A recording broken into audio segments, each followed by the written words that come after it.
A friendly desert community where the sun is hot, the moon is beautiful, and mysterious lights pass overhead while we all pretend to sleep. Welcome to Night Vale.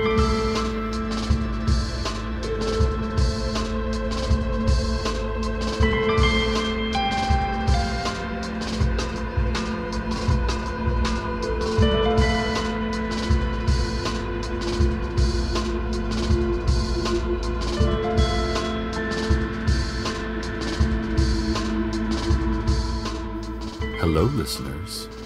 To start things off, I've been asked to read this brief notice. The City Council announces the opening of a new dog park at the corner of Earl and Somerset near the Ralphs. They would like to remind everyone that dogs are not allowed in the dog park. People are not allowed in the dog park. It is possible you will see hooded figures in the dog park. Do not approach them. Do not approach the dog park. The fence is electrified and highly dangerous. Try not to look at the dog park, and especially do not look for any period of time at the hooded figures. The dog park will not harm you. And now the news.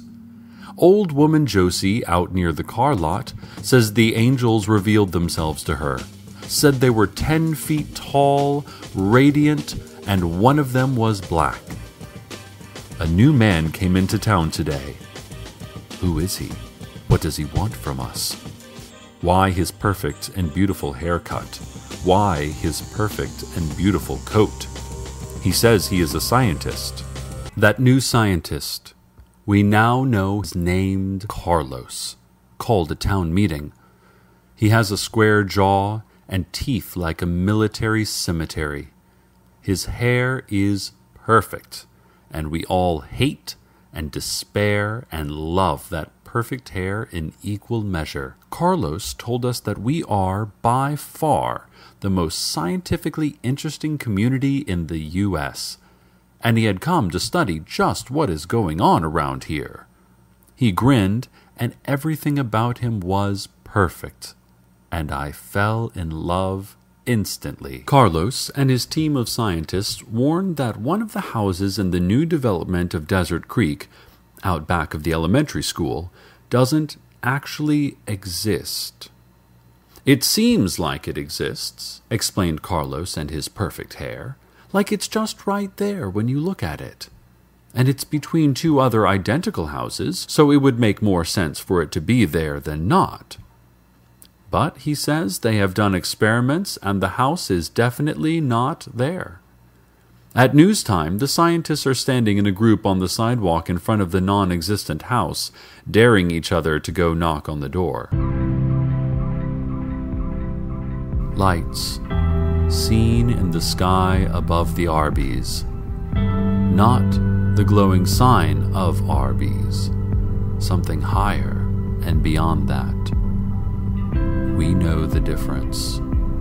We've caught on to their game. We understand the lights above Arby's game. The City Council would like to remind you about the tiered heavens and the hierarchy of angels. The reminder is that you should not know anything about this. Please, do not speak to or acknowledge any angels that you may come across while shopping at the Ralphs or at the Desert Flower Bowling Alley and Arcade Fun Complex. They only tell lies and do not exist. Speaking of the Desert Flower Bowling Alley and Arcade Fun Complex, its owner, Teddy Williams, reports that he has found the entrance to a vast underground city in the pen retrieval area of Lane 5. He said he has not yet ventured into it, merely peered down at its strange spires and broad avenues. He also reports voices of a distant crowd in the depths of that subterranean metropolis. So, you know, whatever population that city has, they know about us now, and we might be hearing from them very soon. Have any of our listeners seen the glowing cloud that has been moving in from the west? Apparently, the cloud glows in a variety of colors, perhaps changing from observer to observer, although all report a low whistling when it draws near. One death has already been attributed to the glow cloud. But listen, it's probably nothing. If we had to shut down the town for every mysterious event that at least one death could be attributed to, we'd never have time to do anything, right? Alert! The sheriff's secret police are searching for a fugitive named Hiram McDaniels, who escaped custody last night following a 9 p.m. arrest. McDaniels is described as a 5-headed dragon, approximately 18 feet tall, with mostly green eyes and weighing about 3,600 pounds. He is suspected of insurance fraud. McDaniels was pulled over for speeding last night, and the secret police became suspicious when he allegedly gave the officers a fake driver's license for a 5'8" man named Frank Chen. The sheriff's secret police have apparently taken to shouting questions at the glow cloud, trying to ascertain what exactly it wants. So far, the glow cloud has not answered. The glow cloud does not need to converse with us. It does not feel as we tiny humans feel. It has no need for thoughts or feelings of love. The glow cloud simply is. All hail the mighty glow cloud. All hail. And now, slaves of the cloud, the weather. Sorry, listeners. Not sure what happened in that earlier section of the broadcast, as in, I actually don't remember what happened. Tried to play back the tapes, but they're all blank. Here at the radio station, it's contract negotiation season with the station management again. That's always an interesting time. Now, obviously, I'm not allowed to go into details, but negotiation is tricky when you're never allowed to glimpse what you're negotiating with. Station management stays inside their office at all times, only communicating with us through sealed envelopes that are spat out from under the door like a sunflower shell through teeth. Then, in order to respond, you just kind of shout at the closed door and hope that management hears. Sometimes you can see movements through the frosted glass, large shapes shifting around, strange tendrils whipping through the air. Architecturally speaking, the apparent size of management's office does not physically make sense given the size of the building, but it's hard to say, really, as no one has ever seen the actual office, only its translucence. Look, I've probably said too much. I can see down the hall that an envelope just came flying out. I pray it's not another HR retraining session in the dark box. But what can I say? I'm a reporter at heart. I can't not report, listeners. I am not one to gossip, even if it is a local celebrity, but please explain to me why Carlos would strip away, decimate any part of his thick black hair, not to ignore the dignified, if premature, touch of gray in the temples. What treacherous barber should agree to such depravity? Reports from 2 intrepid sources are that it was Telly the barber. Telly the barber cut Carlos's beautiful hair. I don't ask favors much, dear listeners, that you know, but I'm asking all of you now to conduct a letter-writing campaign to station management, which was not pleased with my discussion of their physical attributes and behavior, and is now threatening to shut down my show, or possibly my life, for good. Their wording was kind of ambiguous, so if you like this show, and you want to hear more of it, then we need to hear from you. Make your voice heard to whatever it is that lies in wait behind that darkened office door. Hello, radio audience. I come to you live from under my desk, where I've dragged my microphone and am currently hiding in the fetal position. Did you write letters?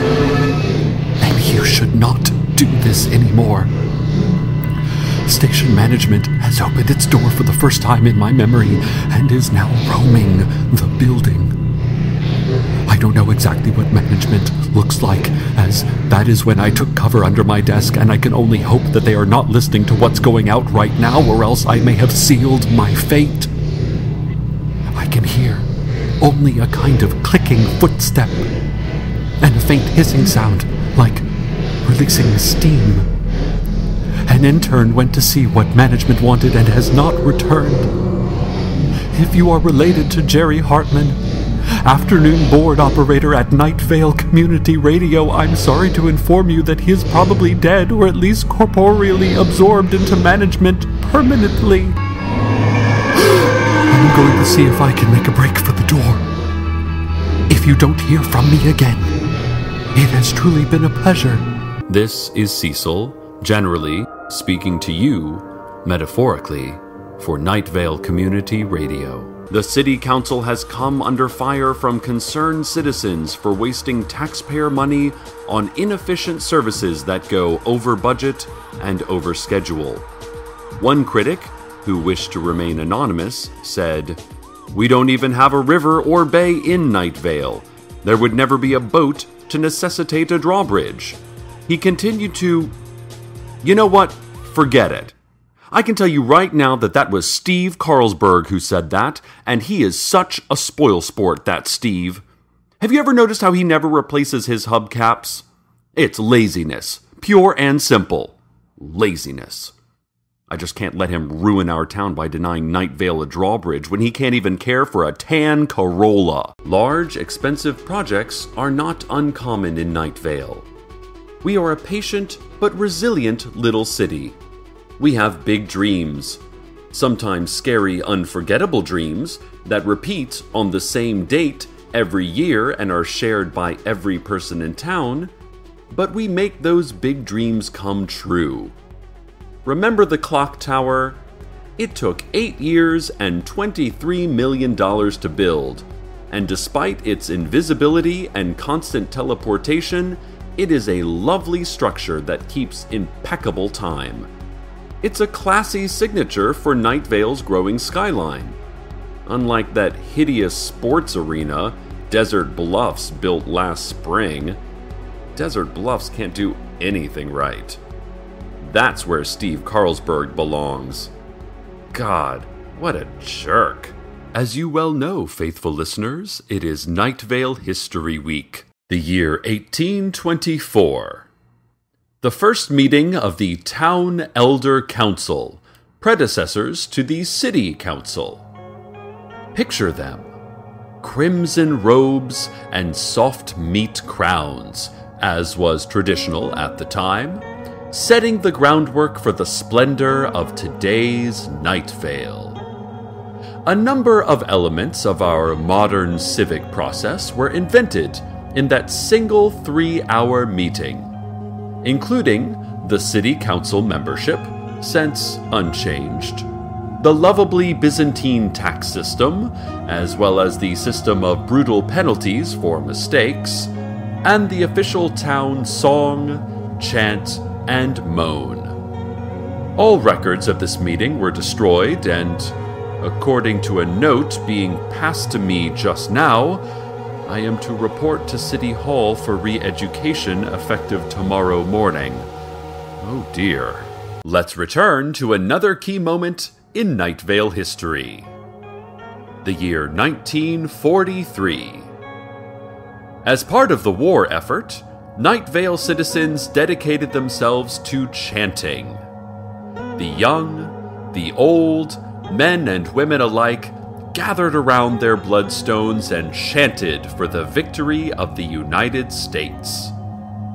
While some credit must be given to the strategic planning of U.S. Command and to the brave fighting of American soldiers, most reputable scholars believe that Night Vale's chanting was the deciding factor in America's eventual victory over the Axis powers.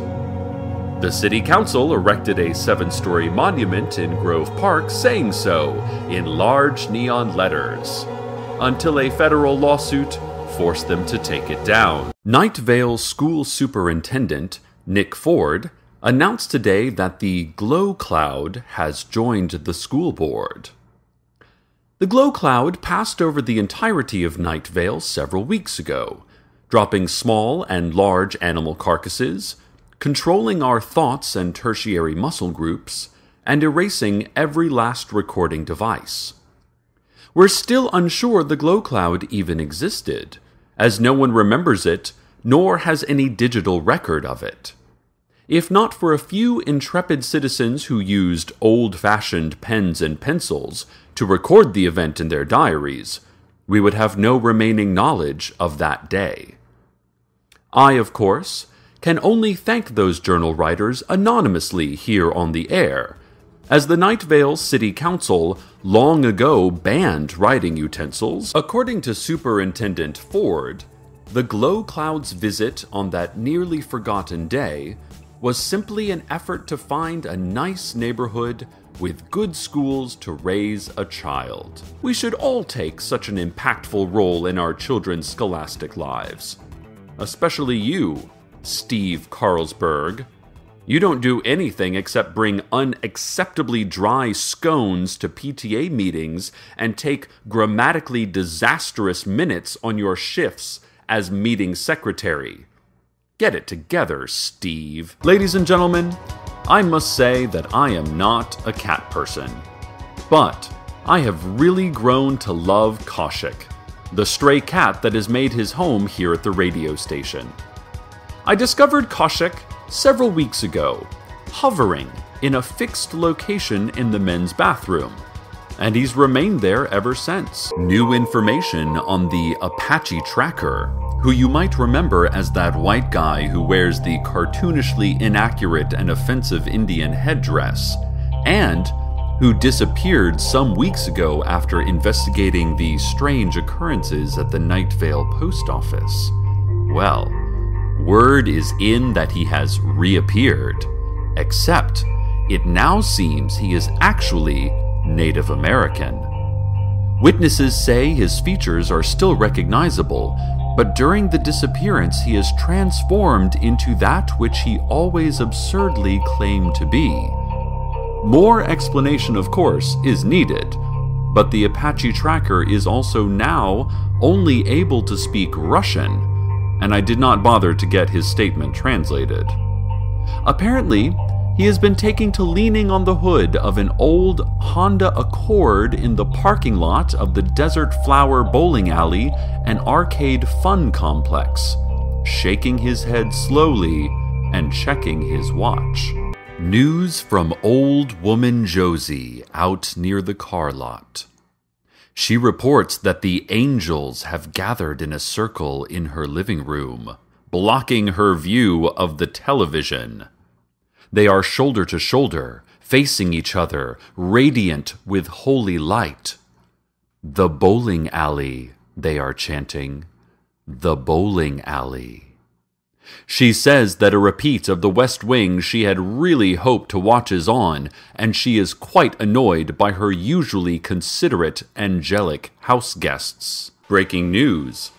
We've received confirmation from the Sheriff's Secret Police that fugitive Hiram McDaniels was finally apprehended. McDaniels has been on the lam since August. He was wanted on several counts of insurance fraud, falsifying identification papers, evading arrest, and assaulting a police vehicle with fire. Secret Police are still unsure of McDaniels' motives for returning home. And, well, listeners, our station intern Stacy just handed me a photo of Hiram McDaniels. He is a very dynamic-looking dragon. The raw power, the intensity in those 5 faces, those many sets of piercing blue and red and black and green and yellow eyes. I can certainly see how he charmed his way out of an arrest. He must never get tickets. What a guy. Did you know that he has a blog? He's a very smart fellow, some really groundbreaking ideas. Here's one post from last week. If I were mayor of Night Vale, I would give incentives for small business development and focus on youth physical fitness programs. Human youth are the human future, after all. Well, it seems a certain multi-headed fugitive wants to become mayor of Night Vale. You have my vote, Hiram. Dear listeners, right after we reported on Hiram McDaniel's interest in becoming Night Vale mayor, the dirty campaign tactics came into play, stirring up bad feelings and slinging the old municipal mud.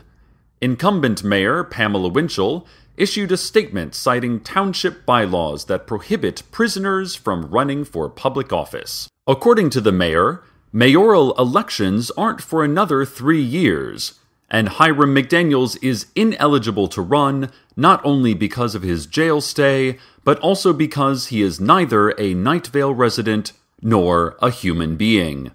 There is, she says, no precedent for a 5-headed dragon as elected official. Mayor Winchell also pointed out that writing the throwaway phrase, "If I were mayor of Night Vale," on a blog is not an official declaration of candidacy. There is paperwork, Mayor Winchell shouted into my voicemail. You can't just... she continued, trailing off slightly at the end. This is a story about you, said the man on the radio, and you were pleased, because you always wanted to hear about yourself on the radio. Welcome to Night Vale. This is a story about you. You live in a trailer, out near the car lot, next to Old Woman Josie's house. You didn't always live in Night Vale. You lived somewhere else, where there were more trees, more water. You had a friend, and then a girlfriend, and then a fiancé. The same person. She cooked dinner sometimes, but sometimes you cooked. You often touched. One day you were walking from the glass box of your office to your old Ford Probe, and a vision came to you. You saw above you a planet of awesome size, lit by no sun. An invisible titan, all thick black forests and jagged mountains and deep, turbulent oceans. It was so far away, so desolate, and so impossibly, terrifyingly dark. And that day, you did not go home. You drove instead. You drove a long time, and eventually you ended up in Night Vale. And you stopped driving. You have been haunted ever since by how easy it was to walk away from your life, and how few the repercussions were. You never heard from your fiancé or your job again.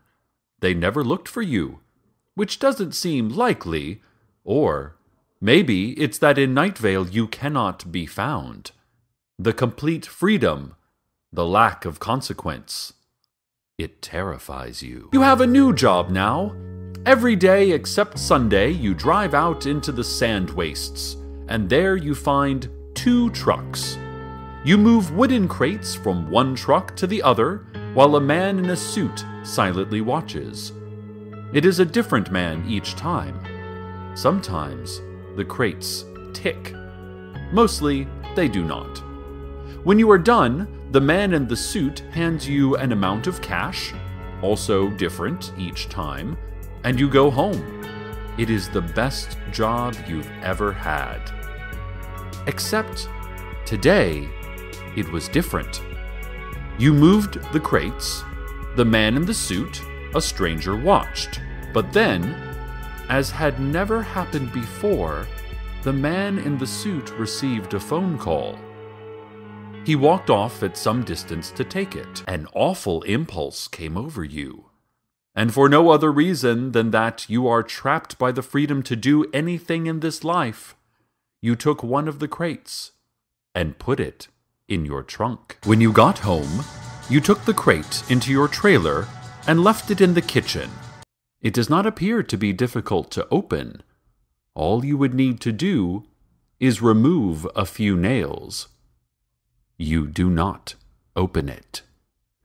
You decide, instead, to go to the Moonlight All-Night Diner and have a slice of pie. It had taken you no time to get back home. Now that you think about it, were there any other cars on the road? Where did all the cars go? Your heart pounds. Without allowing another stray thought to wander through your mind and delay you, you grab the crate and throw it in your trunk. You turn the ignition and your car radio comes alive with a pop, just as the announcer says that your car radio comes alive with a pop. Where to now? You don't know, but you go there anyway. A pair of headlights, a pair of eyes, and two shaky hands speeding through the silent town. And the town is behind you, and you are out in the scrublands and the sand wastes. And then you are alone. Just you and the desert. You stop the car and get out. Pebbles crunch in the sand in response to your movement. It's so quiet when it finally comes. You see the black car long before it arrives. It comes to a halt nearby and two men step out. You don't run. Neither do they. How did you find me? You ask. Everything you do is being broadcast on the radio for some reason. That made it pretty easy, says one of the men, the one that isn't tall. The man who is not tall signals the man who is not short, and he walks past you, looks into your trunk, and nods. Even easier, says the man who is not tall. There is an unexpected click. One of the rear doors of the black car has opened, and your fiancée has stepped out. Her eyes are wet, like it was the night you left. She does not appear to have aged, but then you can't actually remember how long it has been. Could it have been last week? Or was it 10 years ago? Why? She says. Why? Why? You don't know what to say. The man who is not short steps up to you, puts a knife against your throat. Nobody says anything. Your fiancée shakes her head. Her eyes are empty, broken, gushing. The radio is saying all of this as it happens. You hear it dimly through the car door. You can't stop smiling. All at once, the consequences. All at once, you are no longer free. It's all coming back around, all at once. Life, bleary, washed out, snaps back into focus. The red light on the tower still blinks in the distance, and every message in this world has a meaning. It all makes sense, and you are finally being punished. You can't think of a time you have ever been happier. Your fiancé abruptly gets back into the car. Neither of the men seem to notice her.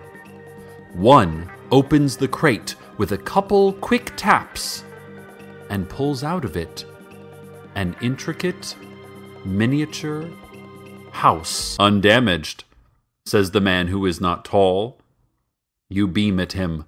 The knife presses harder against your throat, but it doesn't hurt. Your eyes wander up, and you see above you the dark planet of awesome size, perched in its sunless void, an invisible titan, all thick black forests and jagged mountains and deep, turbulent oceans. A monster, spinning, soundless, forgotten. It's so close now. You see it just above you. Maybe, even if you tried very hard, you could touch it. You reach up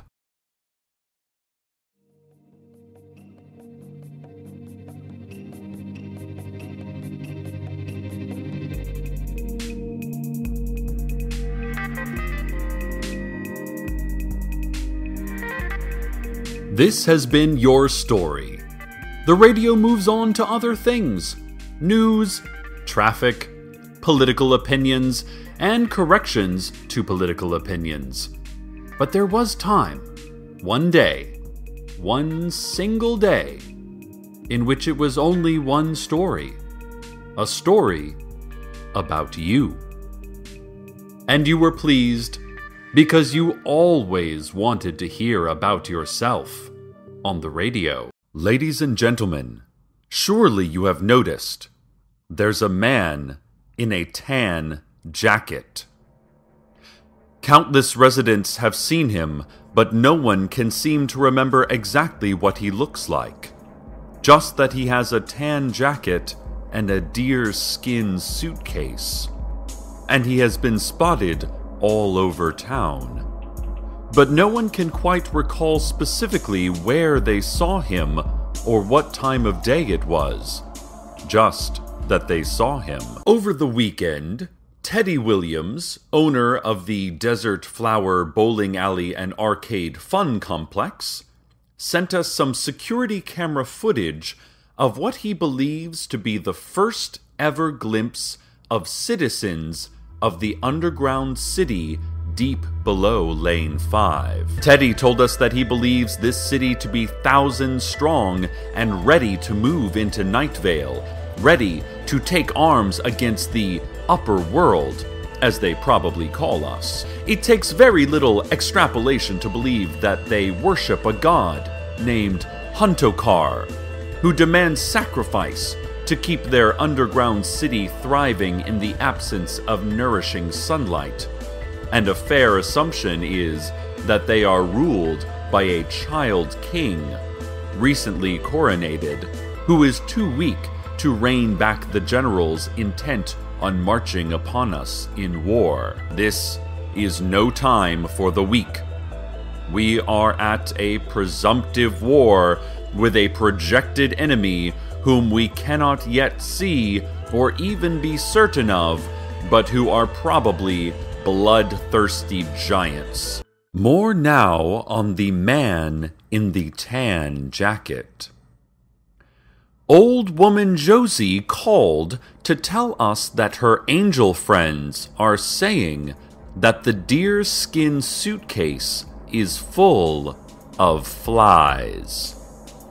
The angels would not tell her more, explaining that knowing more would jeopardize her eternal soul, as well as their own statuses as angels. They did not want to mess with that. Secret police officials added that if you see a man in a tan jacket carrying a deerskin suitcase, write down what you see immediately. The city council has temporarily lifted their ban on pens and pencils so that citizens can help law enforcement on this matter. Once you write down your encounter, call 911 immediately, or simply say, "Hey, police," out loud. We're all being monitored almost 24/7, so they'll probably hear you just fine. Ladies and gentlemen, during the break, I received a call from someone claiming to be an angel. And the angel, if that is indeed who called, the angel said that the man in the tan jacket with the deerskin suitcase was from a place underneath the earth, underneath our knowledge, a vast world right below our feet. John Peters, you know, the farmer, he reports finding an old oak door standing unsupported by any other structure out in the scrubland. Apparently there is knocking from the door, as though there were someone from some other side that does not exist in our narrow, fragile reality trying to get in. He has added several deadbolts and chains to the door on both sides, unsure which direction the door opens.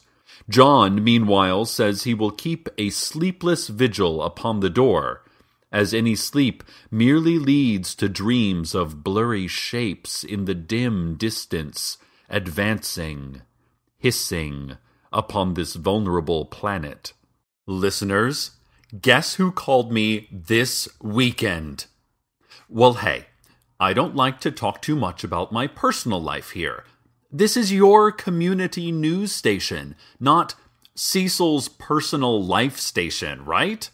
Okay, fine. I'll just say it. Carlos!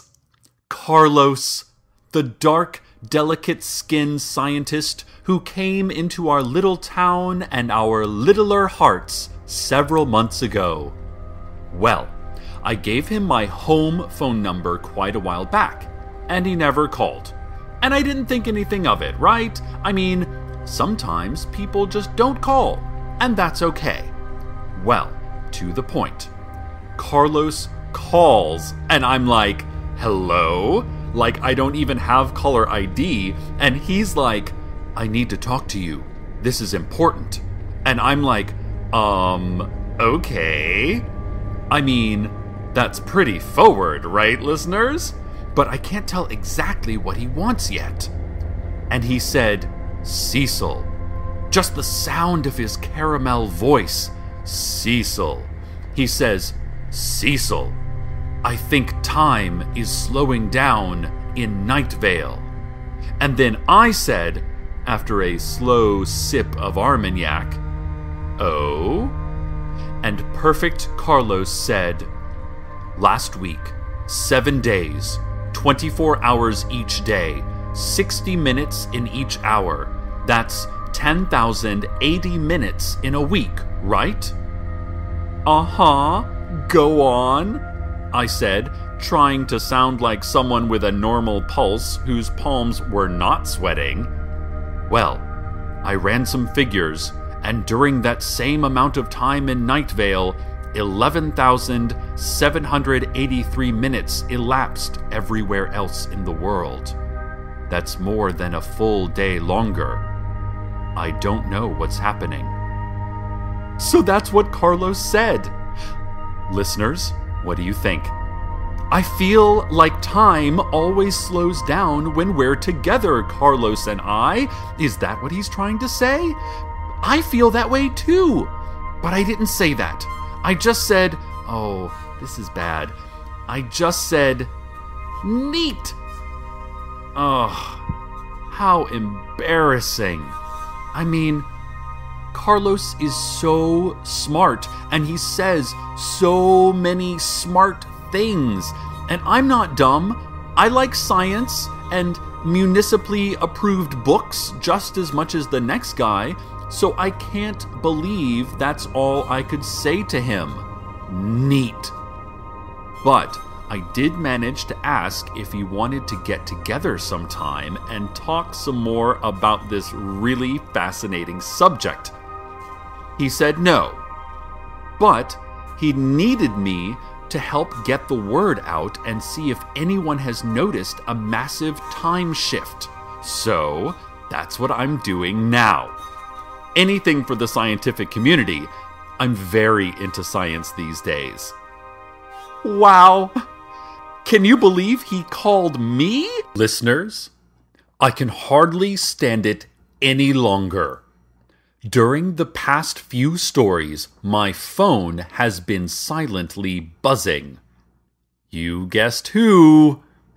Given that I am a radio host and it is therefore my duty to read you the news, it would be completely inappropriate for me to answer my phone regardless of how much I want to soak my ears in the oaky tones of our community's most significant outsider. But, well, he left me some voicemails. This may be a bit unorthodox, but I need your help, dear listeners, to determine where Carlos is going with all of this. Let's listen to these together, okay? What do you think he's trying to say? First saved message. Cecil, sorry to bother you. I need you to get the word out that clocks in Night Vale are not real. I have not found a single real clock. I have disassembled several watches and clocks this week, and all of them are hollow inside. No gears, no crystal, no battery or power source. Some of them actually contain a gelatinous gray lump that seems to be growing hair and teeth. I need to know if all clocks are this way, Cecil. This is There's something at my door, Cecil. I need to go, okay? I'll call you back in I don't know. End of message. Next message. There's a man in a jacket holding a leather suitcase outside my door, Cecil. He's not knocking, he's just standing in front of my door. I can't make out his face. I'm peering through a crack in the living room blinds. Oh no, he saw me. End of message. Next message. Sorry about that, Cecil. I forget what I was doing. I think somebody came over, but I don't remember who or what for. Anyway, I need to meet you. Are you free tomorrow afternoon? You have a contact number for the mayor and someone with the police, right? It's important that I find them. And again, can you get the word out on your radio show about the clocks? End of message. Did you hear that, listeners? A date! Let's go to the weather. Well, I just got off the phone with Carlos, listeners, and we have a date. Tomorrow afternoon. It's just coffee, but maybe it's more. Maybe lots more. Who knows? Highway officials are warning all Night Vale residents to stay off the roads. The sandstorm is making travel nearly impossible. We are told that several cars have stalled near the southbound off-ramp at exit 6 on Route 800. Traffic officers reported that each car screeched to a halt, and through the rushing sand they could see dozens of drivers and passengers running into the road, pairing off, and then fighting. They noted that each fighting pair seemed to be of the same build, gender, age, and were wearing the exact same thing. Old woman Josie has not called, but intern Dana said that Josie updated her Facebook page with an Instagram of some rune stones. Dana has been furiously translating these symbols, and her best guess is that they say, "They come in twos. You come in twos. You and you. Kill your double." There's also a link to this amazing cat that keeps jumping in and out of boxes, and oh my god, that is the cutest thing I have ever seen!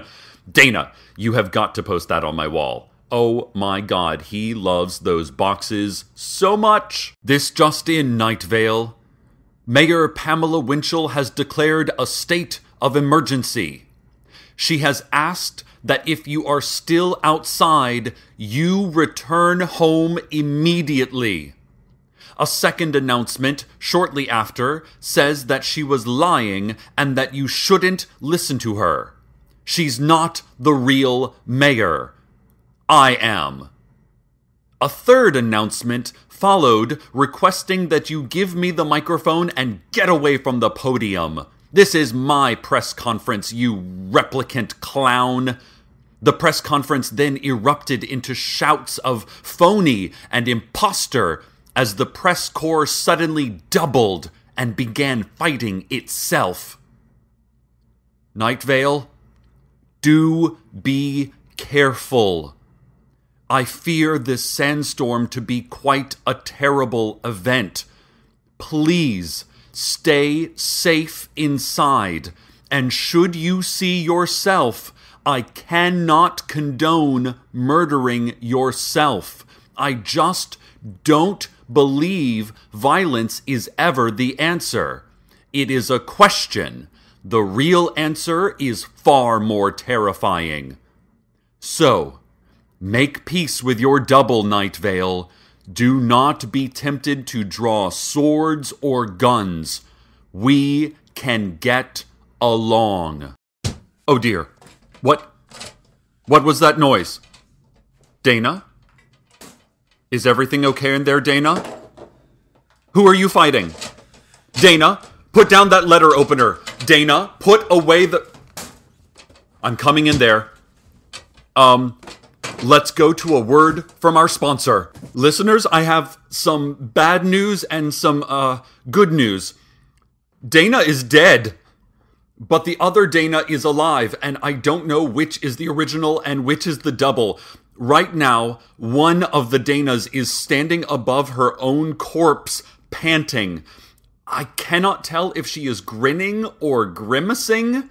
When I went in, she had clutched in one hand a broken stapler, and in the other a printout of this email from... Oh, God. This is the bad news I was talking about. An email from Steve Carlsberg. And with that, dear listeners, let's go to the... Oh my. Look at that. Listeners, there is a black, almost indigo vortex that has formed along my studio wall. Listeners, words fail me. It is so beautiful. I can't leave you as our show is not yet over, but there must be something beyond this something, Night Vale. I must see what it is. I must go. I will try not to be long, listeners. I will try not to be long.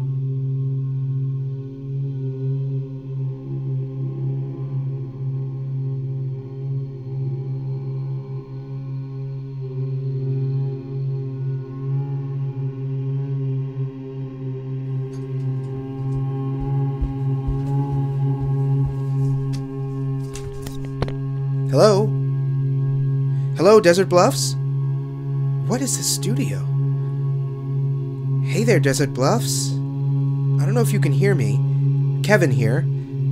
I don't know where I am. It's a radio studio, but the walls are darker.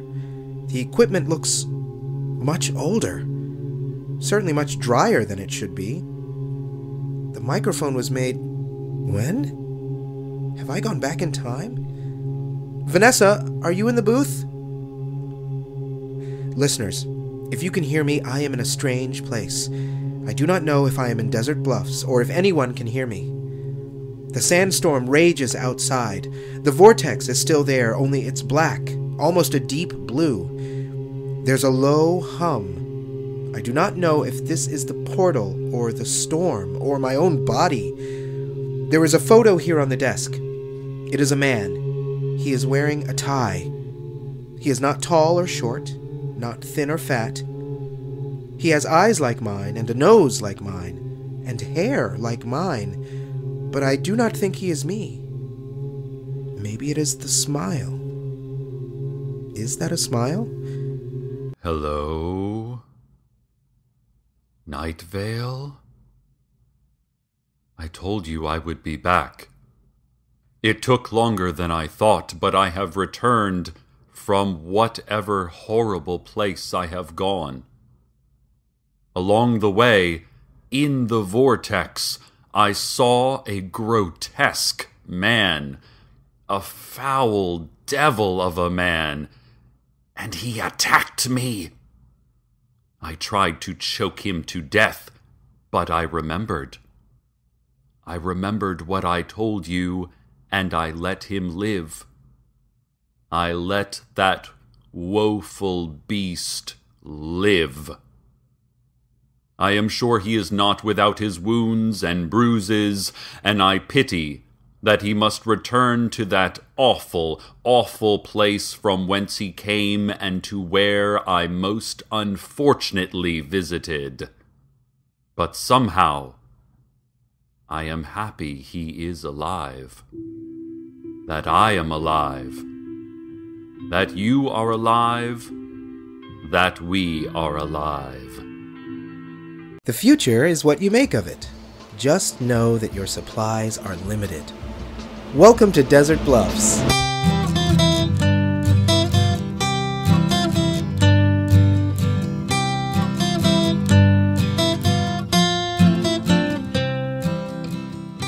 Good afternoon, Desert Bluffs. This is Kevin, bringing you all your news and good spirits for another gorgeous day in the Bluffs. But before we get too comfortable, there is some news about that gorgeous day. We're getting word that a sandstorm is moving in toward us. Authorities are telling us that it is a doozy and that we should all stay indoors. This Saturday, it's baseball season again. Desert Bluffs has just a great team this year. The Sunbeams also welcome a new owner in 2013, Strex Corp Synernists Incorporated. Look around you, Strex. Look inside you, Strex. Go to sleep, Strex. Believe in a smiling God, Strex Corp. It is everything. Oh dear, what was that noise? Vanessa? Is everything okay in there, Vanessa? Who are you talking to? Vanessa! Oh! There are two of you! What are you... Oh, you're building a new shelving unit!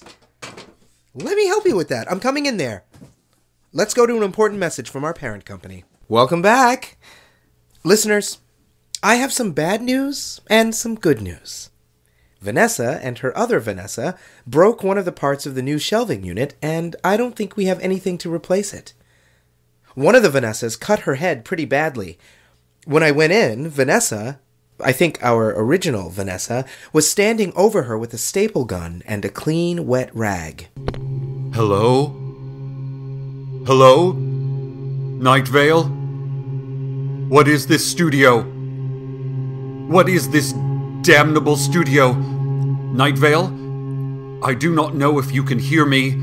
This is Cecil, and I do not know where I am. It is clearly a radio studio, but the walls are covered in blood. And instead of dials and buttons on the soundboard, there is just animal viscera glistening under the green LED lights. I hope this microphone works. Am I in hell? Dana? Dana, can you hear me? Listeners, if you can hear the sound of my voice, please contact the Sheriff's Secret Police. There is so much blood, it is seeping into my shoes. There are, oh masters of us all, no, teeth scattered across the floor. The window into the control booth is shattered, and there is a swath of skin and a fistful of long, clumping hair hanging from a sharp glass point. I do not know if this is even Night Vale. I know that I can hear the sandstorm raging outside. There is a low buzz and deep hum that might be my own heart ready to tear itself from my chest in horror or grief. I cannot know which. There is a photo, a single photo of a man on the desk here. He is wearing a tie. He is not tall or short, not thin or fat. His hair and nose are like mine. But his eyes are black as obsidian, and his smile. No, it is not a smile. He must be wicked, this man. Dear Night Vale, please pray in your bloodstone circle for me, and pray, too, that no one should ever have to meet this vicious wretch of a man. I want to be home, Night Vale. Oh, Cecil, you fool. The vortex. The vortex is still there, but here it is white. Okay, dear listeners, from this vile, vile place, I leave you to your prison. But before I go, because I am a radio professional and it is sitting right here on this blood-spattered desk, I give you the weather. Hello there, Desert Bluffs. It is Kevin again. I told you I would be back. I don't know where I went, but I think that I met my double.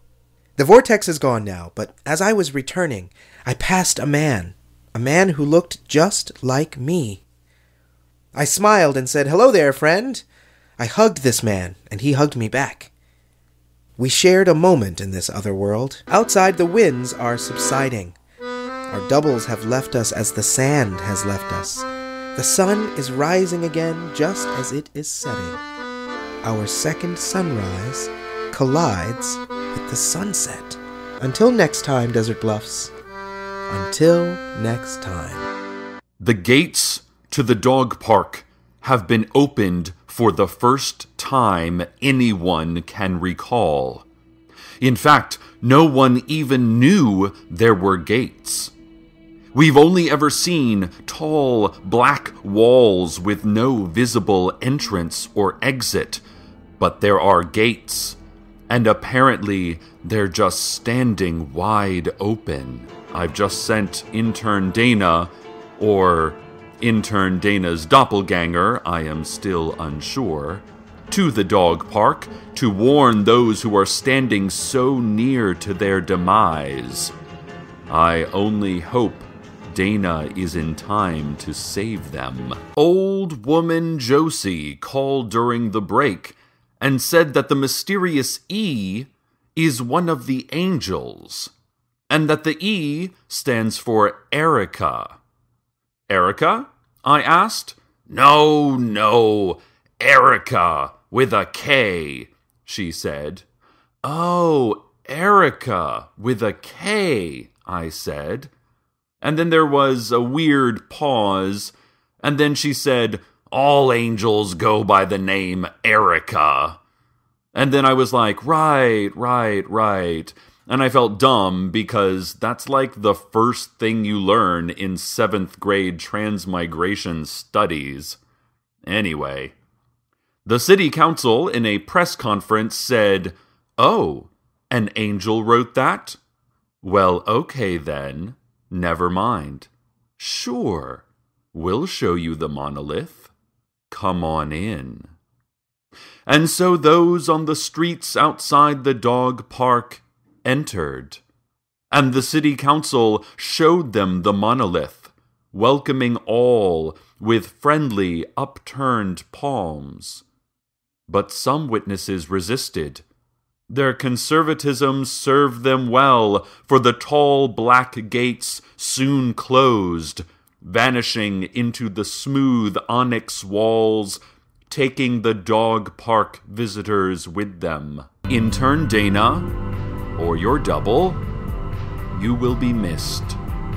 I tried texting you back, but now there's just blood seeping up through some newly formed crack on my touchscreen, so I think that's a no-go.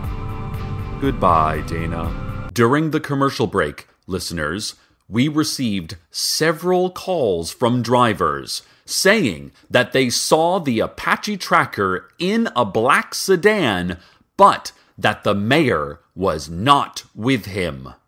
He and his driver, who they couldn't describe, were standing outside the Desert Flower Bowling Alley and Arcade Fun Complex. Former intern Dana, who I thought had been lost forever after she was swallowed up by the dog park 2 months ago, well, she texted me just now from whatever plane of existence she's on. Dana is still alive and in the dog park, and she heard the mayor's speech.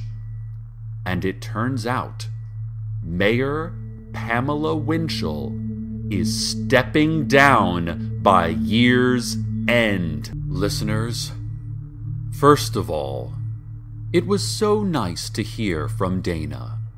We miss her so. I tried emailing her back, but my thumbs began to burn and blacken, and blood began trickling from my nose as I wrote. So I had to stop. A friendly desert community, where the sun is still hot, the moon still beautiful, and mysterious lights still pass overhead while we all pretend to sleep. Welcome to Night Vale. Word is in about a disturbance at the Desert Flower Bowling Alley and Arcade Fun Complex. There has been the sound of chanting and machinery from under the pin retrieval area of Lane 5. And Teddy Williams has changed all the bowlers' names on the electronic scorecards to "They Are Here." And Carlos, sweet Carlos, brave Carlos, was last seen approaching the entrance to the underground city, saying he was going to get to the bottom of this, that someone had to, and that Teddy Williams was deranged. The Apache tracker stood outside of the bowling alley, glowering at the entrance and shaking his head. Oh, happy day! I have just received word that Carlos returned from the entrance to the city, gesturing to everyone around and asking them to follow him. He led them into the pin retrieval area, which is not an easy place for a crowd. So there was a lot of crouching and saying, excuse me. My brave Carlos stepped out into the pit, climbing down the slope. At first, onlookers were horrified at his lunatic descent. Then they were confused, as he got to the city much faster than they expected. And then there was panic, as their eyes told them a story they could not understand, let alone believe. "Behold," said Carlos, standing in the center of the underground city. "This is not an enormous city miles below the earth. It is a very small city about 10 feet below the earth, populated by tiny people who have had to spend a year slowly climbing the 10 feet to our world." He gestured at the spires, which came up approximately to his knees. "We have nothing to fear." Oh, a truly fearful thing has happened, listeners.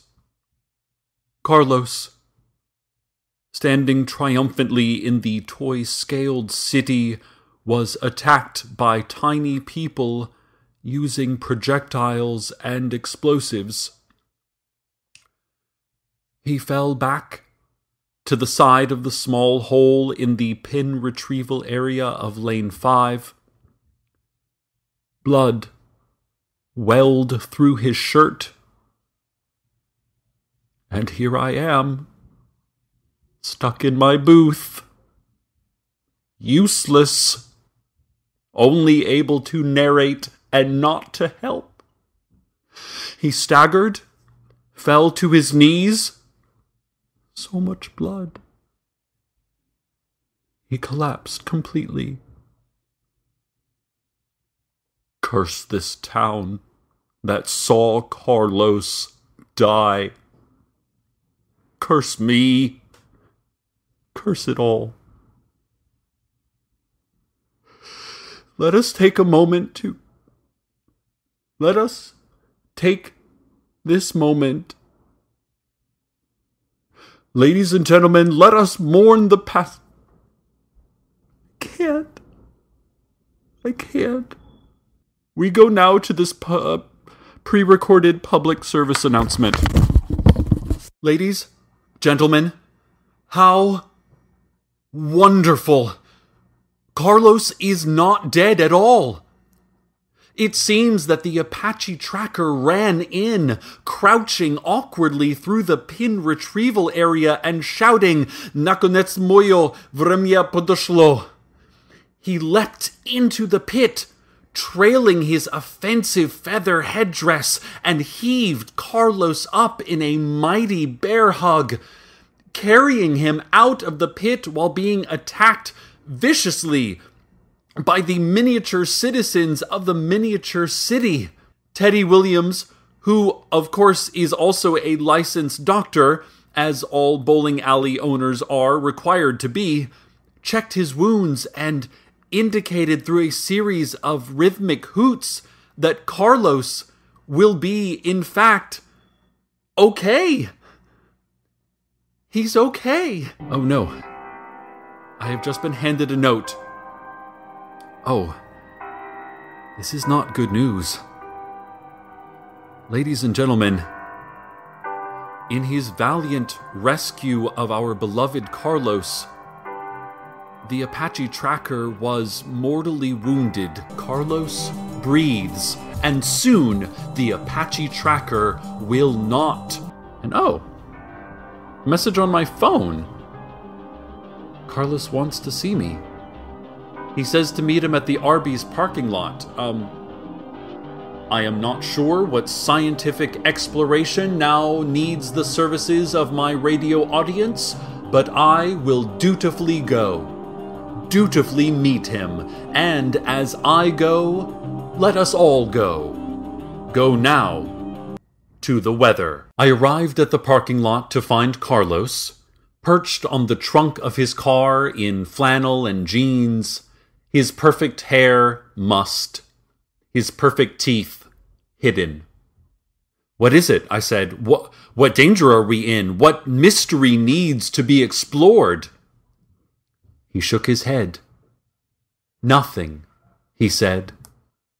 "After everything that happened, I just wanted to see you." My heart leapt. My heart soared. My heart metaphorically performed a number of aerial activities, and literally it began to beat hard. "Oh?"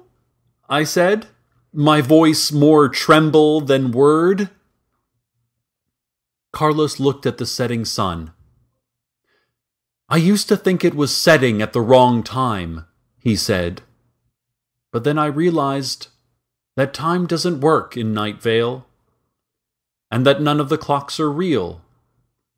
Sometimes things seem so strange or malevolent, and then you find that underneath it was something else altogether, something pure and innocent." "I know what you mean," I replied. Somewhere the tiny people of the city below have arrived in Night Vale and are beginning their war against us, having already shown themselves capable of murder. Somewhere, a man in a tan jacket is whispering into the ears of our mayor, and we do not know what agenda they pursue. Somewhere, the body of the Apache tracker lies cold and still, never to speak of ancient Indian magics again. This all happens somewhere else. But here, Carlos and I sat on the trunk of that car, his car, looking together at the lights up in the sky above the Arby's. They were beautiful in the hushed twilight, shimmering in a night sky already coming alive with bits of the universe. 1 year later, 1 year since he arrived. He put his hand on my knee and said nothing, and I knew what he meant. I felt the same. I leaned my head on his shoulder. We understand the lights. We understand the lights above the Arby's. We understand so much. But the sky behind those lights, mostly void, partially stars, that sky reminds us we don't understand even more. Good night, Night Vale. Good night. More on the faceless old woman who secretly lives in your home. She has issued a statement to the media just now. I have no idea how we received that recording, who recorded it, or how an old woman with no face, and by extension, no mouth, could speak so clearly. But it was very informative. Maybe you should try paying more attention when you're at home. Or better yet, destroy all of your mirrors. As my mother used to tell me, someone's going to kill you one day, Cecil, and it will involve a mirror. Mark my words, child. And then she would stare absently through my eyes until I giggled. Oh, I miss her so much. Listeners, a lot of you have written in asking for photos of Koshek, the station cat, and to learn what became of his litter of kittens. Station management did not let us keep the kittens, but they have been given away to good homes. Unfortunately, like Koshek, the cats are also stuck, floating in fixed points in space, so their owners will have to visit them right where they were born, right here in the station bathroom. I wish I had some photos to share with you, but alas, radio is not a visual medium. Also, the last 3 staff members that took photos not only found that Koshek does not show up in pictures, but those staff members also died pretty agonizing deaths the week following. But I did make a quick recording of the meow Koshek makes when it's time to eat.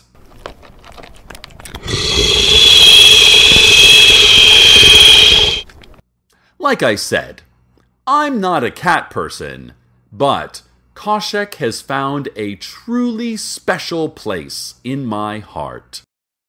The faceless old woman, secretly living in your home, wants to apologize to you.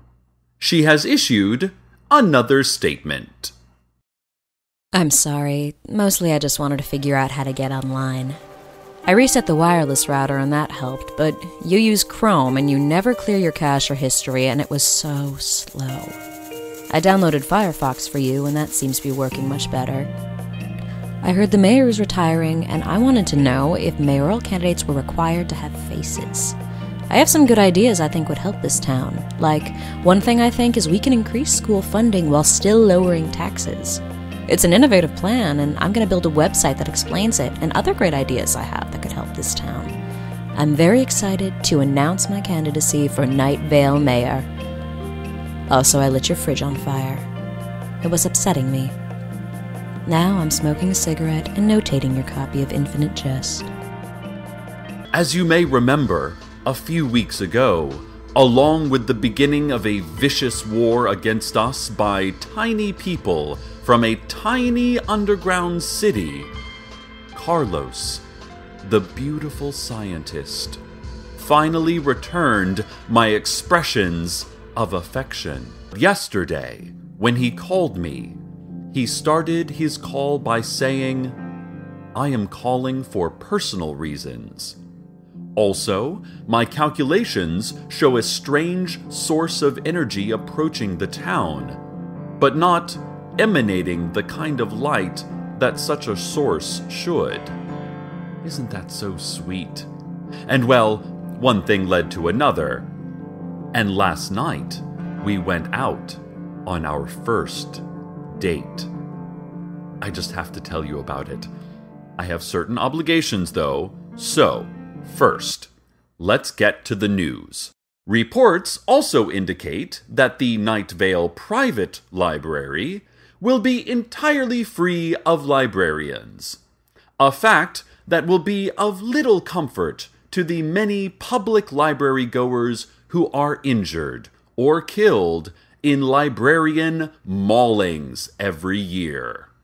Remember, if confronted by a librarian while looking for a book to check out, do not attempt to escape by climbing a tree.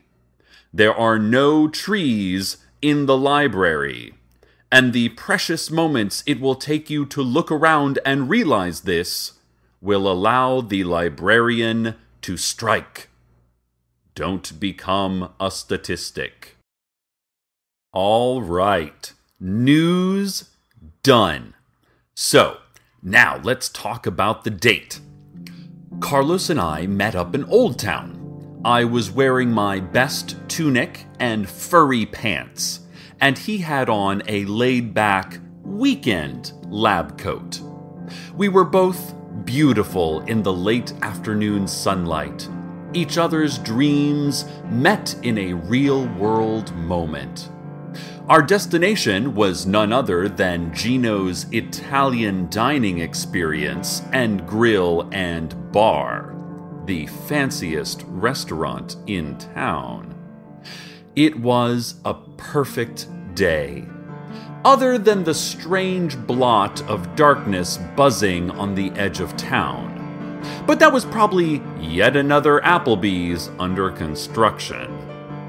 We went arm in arm into Gino's and were immediately seated, with no memory of who greeted us at the door or how we got to our table, situated in a classy, understated, and absolutely doorless room.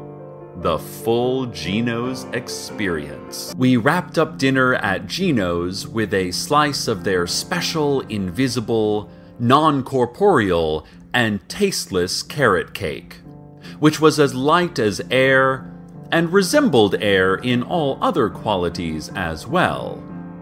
Our waiter, formerly a heavy-set man with a large mustache, was now a buzzing shadow man defined only by the absence of light in the vague shape of a torso and limbs. Presumably, our former waiter was on break.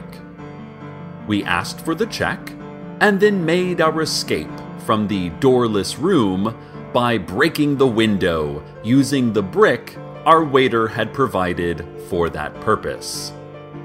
Carlos and I, oh, the magic of that phrase, oh, the ecstasy of all that a simple conjunction can imply, took a stroll through Mission Grove Park. After the park, I drove him back to his lab, next to Big Rico's Pizza. The drive was difficult, because at this point it seemed that everyone in town but the two of us had hopped onto the buzzing shadow entity train. A woman ran at our car screaming, a few of the shadow people chasing her, but before I could even touch the brake, she must have changed her mind, because she had already turned into a shadow person herself. It's like, ugh, run from the shadow people or become one. Make up your mind, lady. We arrived outside of Big Rico's, and there was that awkward moment at the end of every date, where you pause outside of the person's door, and it's like, should I call the city council and submit the standard end-of-date report, or are you going to? Also, I was wondering if he was going to invite me into his lab to look at all those beakers and humming electrical equipment. Well, he said, pointing to his lab, this is me. Uh-huh, I said. I should probably do something about this buzzing shadow thing, he said. A few experiments to see if I can save the town. Oh? I said. Do you need any help with that? No, he said. A scientist is self-reliant. It's the first thing a scientist is. Oh, I said again, but softer, sadder.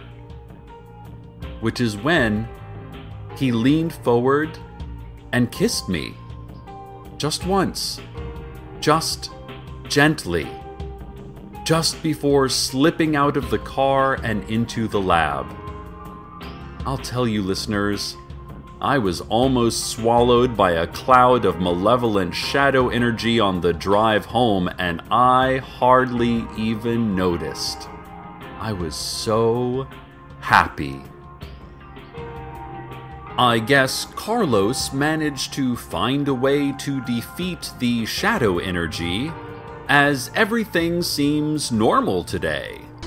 The summer reading program for children and teens has begun at the Night Vale Public Library. An alert citizen has called in to report inhuman shrieking, thick, meaty sounds, and a coppery, rotten smell of gore and viscera coming from the now sealed and impenetrable Night Vale Public Library, which are, of course, all fairly standard elements of the summer reading program as described in the library director's original proposal. We've received reports that the entrances to the Night Vale Public Library have reappeared, and the missing children have begun to emerge from inside the building. The children have been described as wild-eyed, feral, some staggering upright, and some running on all fours like animals, caked in effluvia and far more emaciated than the time of their absence would seem to account for, but otherwise, well, healthy, and unharmed. At the head of the dazed and shambling pack was their apparent chosen leader, 12-year-old Tamika Flynn, her mouth clenched in a blood-crusted snarl, and carrying the severed head of a librarian in one hand and a gore-streaked sticker chart in the other. Eyewitnesses who dared to get close enough to read the chart reported that Tamika had even finished Cry the Beloved Country, which is very impressive for her reading level. Well done, Tamika. Listeners, many of you recall our station intern Dana, who, while reporting on strange goings-on, was locked in the Forbidden Dog Park back in April. I've received occasional texts and emails from Dana, but then this morning, well, let's listen. Cecil, it's Dana. I found a way out of here. I walked the perimeter of the dog park looking for a crack or a hole or a weak spot in the obsidian walls. I never found an opening, but this is very strange. The walls just keep going. If you stand still, the dog park seems to take up a single city block, but I walked one direction for about 2 weeks, and I could no longer see the monolith where I started, or the people I was with, or even hear the tinfoil rustling of the leaves from the tall black metal trees that protect us from clouds. There's something else. I found a door. An old oak door standing unsupported by any other structure. I didn't know if it was an exit from the dog park or an entrance to something much worse, but I went through it. Now I am in some old house. Cecil, I can hear someone moving around upstairs. I need to go. I will try to call you soon. Thank you for everything, and I hope our time and place match again soon. Oh, listeners, I so wish I could have talked to Dana this morning. They were showing Cat Ballou again on TBS, and I just couldn't break away. I tried to call Dana back, but my phone caught briefly on fire, and something sharp cut open my thumb as I selected her number. Hello? Dana? Cecil? I can barely understand you. Cecil, are you there? Yes, I'm here. Dana, are you still in the old house? No, I'm still in the old house. Once I heard the footsteps above me stop, I opened the door to the first floor. I saw a man standing in the middle of the living room, staring straight ahead at the wall. It was John Peters. You know, the farmer? He was staring at this photo, and I walked closer and said, "John, it's me, Dana." But he didn't respond. I waved my hand gently in front of his eyes, and he didn't notice me. I tried to touch his shoulder, but my hand went right through him, like through a cold wind. He wasn't even there, Cecil. I know that John Peters entered through a door in the kitchen. I can see the door right now, Cecil. It is open, and beyond that door is sunlight. I can see sunlight and sand. I'm going through. Dana? Hello? Dana, can you hear me? Ladies and gentlemen, I do not know where Dana has gone now. I do hope that we hear from her again. I would try to call her back, but my phone has grown spiny legs and is crawling away now. Listeners, I just received word from Carlos, lovely Carlos, with his perfect teeth and hair and penchant for sometimes chewing a little more loudly than is preferred. Carlos, who is with other scientists at the Desert Creek housing development. For the past year, Carlos has been studying a house that does not exist. Carlos said the scientists asked him to come over and ring the doorbell just to see what would happen. They offered him $5, but he turned it down, saying something about scientific integrity and blah blah blah. But I'm like, $5 is a taco lunch at Jerry's Tacos, so whatever, rich guy. Carlos said that before he could take a step to the house, a woman emerged from the side door talking on her cell phone. He and the scientists ran up to the woman, calling out to her as she walked quickly away from the house. She looked panicked. No, not panicked. Concerned. She looked concerned, Carlos said. She kept talking on her cell phone, never responding to them. Carlos said she kept walking until she walked right through them, right through the scientists, like she were a cold wind. And then she stopped talking into her phone, stared back toward the house, and with a look of panic, no, with a look of concern, ran away. Carlos said, and this is very strange, Carlos said it sounded like the person she was talking to was you, Cecil. Old woman Josie says that the angels who have been living with her, helping around the house, and ultimately protecting her from all evils, have disappeared. She said that the angels often leave her for a few hours or days at a time, but they've never been gone for 3 straight weeks. Larry Leroy, out on the edge of town, says that he saw a dark black line in the sky coming from the heavens down to near where old woman Josie lives, down by the old car lot. He said he thinks it was probably something to do with those weird, tall friends of hers that fly around and make loud trumpet noises and will not stop smiling all the time. As part of our service to our town, Night Vale Community Radio is taking another moment to allow one of the candidates for mayor to make a brief statement. The following is from Hiram McDaniels. Hi, I'm Hiram McDaniels. You've heard a lot of things from my opponent about how the night sky is beautiful but sad and how sagebrush is a very important smell. You've also heard that I am literally a five-headed dragon. All of that is completely correct. But what you haven't heard is that I'm literally a five-headed dragon? Who cares? Now this is also my campaign slogan. I'm literally a five-headed dragon. Who cares? And what you haven't heard is that I care about small business owners. What you haven't heard is that I care about the future of our children. What you haven't heard is that I care about the future of our small children business owners. Have you ever heard the faceless old woman who secretly lives in your home say that?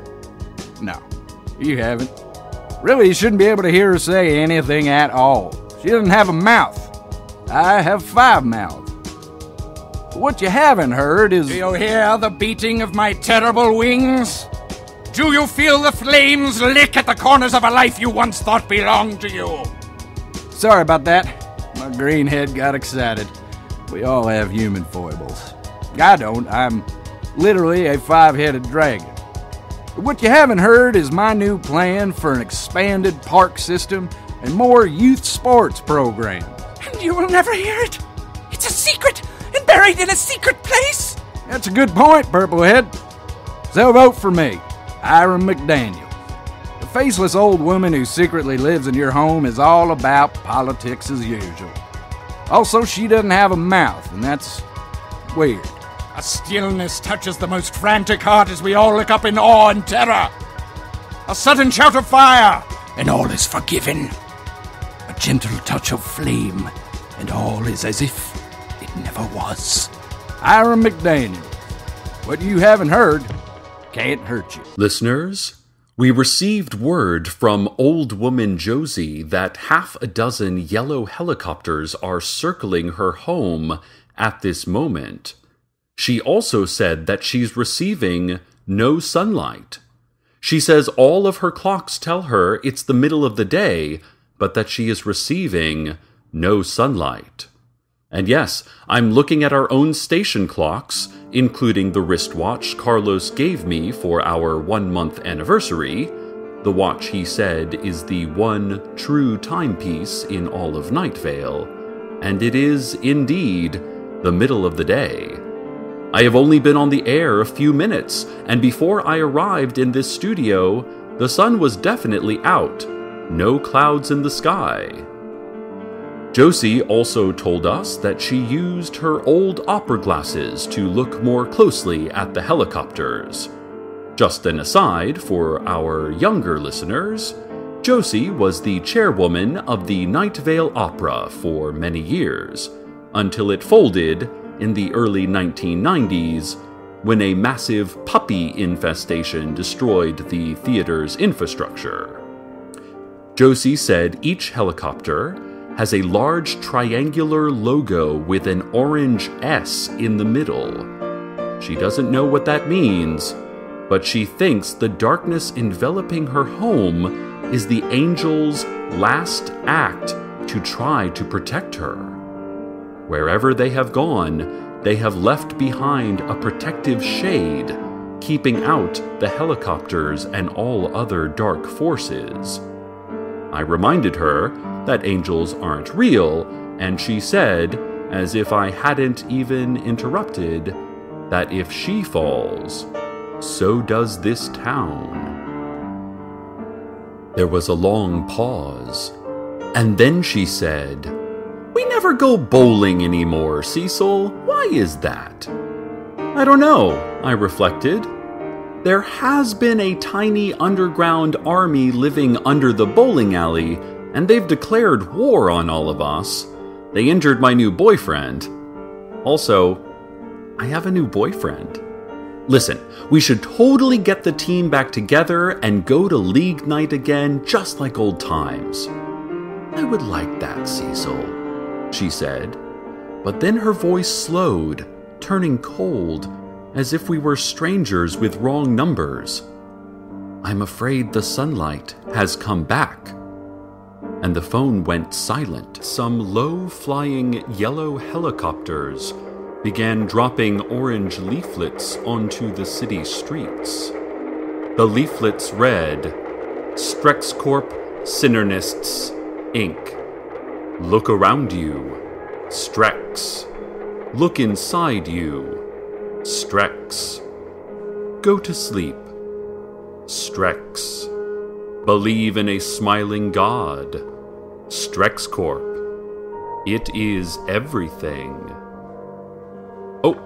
Oh no. Dear listeners, we must issue an apology. Those helicopters are completely safe. Even safer than safe. In fact, Strexcorp recently bought our little radio station from the mysterious unseen forces who founded it centuries ago. I'm glad to know that Josie will be okay, and that Strexcorp has come to Night Vale. Rest easy, listeners, knowing that this was all just a simple misunderstanding. But now we fully understand everything that is happening, and we are not misunderstanding anything else at all. We are completely safe. Stay tuned next for the sound of slow, steady dripping and occasional screams.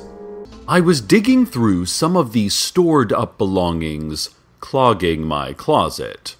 You know, childhood toys, blood-soaked rags, a gem the size of a fist that shows you visions of yourself as an old man staring wistfully back at the past that is your now, that kind of thing.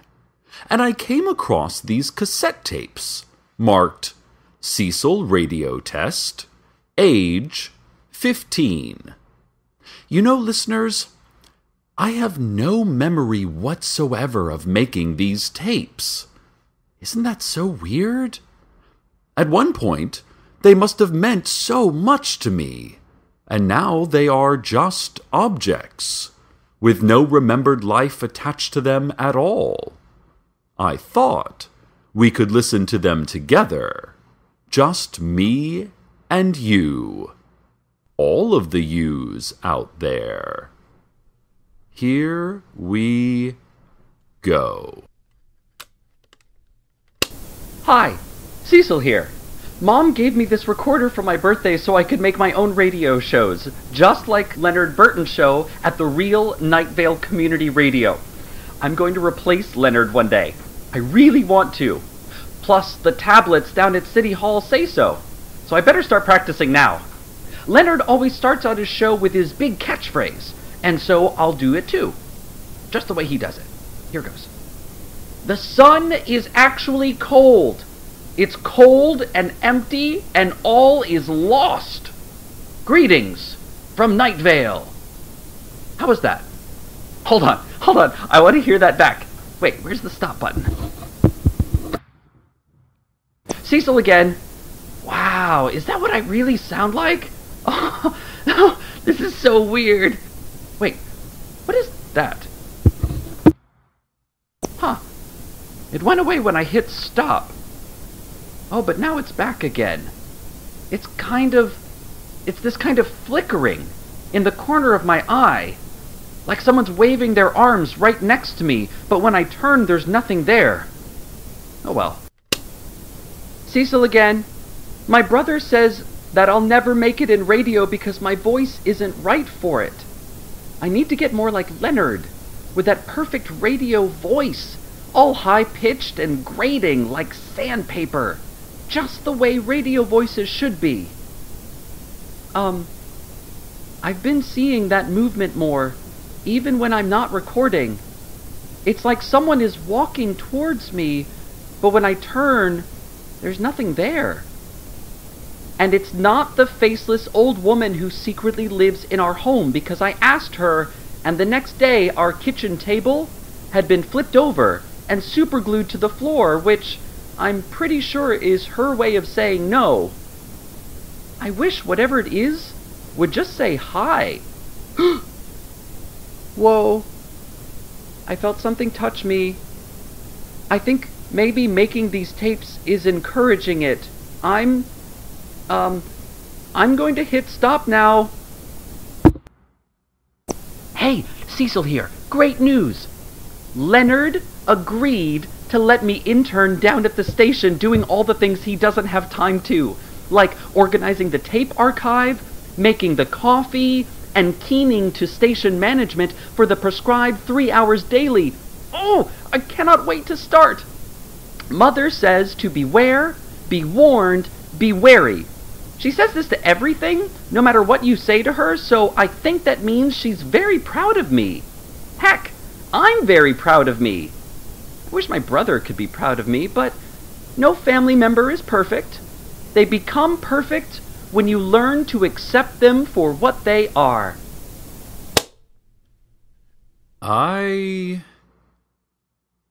I don't remember having a brother. These tapes don't make sense to me. When did I intern here? Intern Jesus? Are there any records of me ever interning here? Jesus! Ah, I forgot. Jesus never returned from investigating the bottomless pit in the intern break room. To the family members and loved ones of intern Jesus. Oh well, you know the usual. Sorry, I'm just distracted. Oh my God, my first day as an intern was just neat. It didn't start out well, what with my brother staring at me from across the breakfast table with those hollow eyes and howling. Ugh, brothers, right?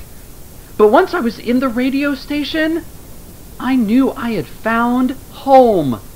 A messy home full of hallways winding away into a labyrinth of audio equipment and tape stacks. Just like home. Oh, and working with Leonard.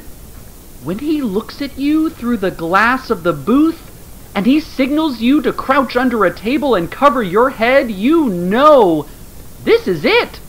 I'm actually doing radio. My mom seems really proud of me too. She hid from me for 3 days. Like the longest ever. And she's covered all the mirrors in my house. I'm not sure why, but I think it must be because of pride.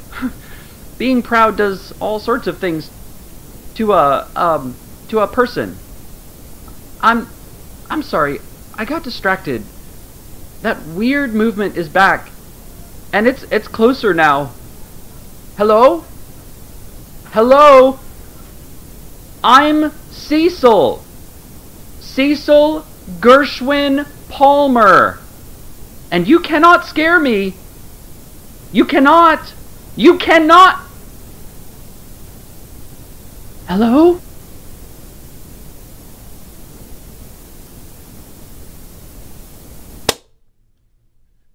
Let's,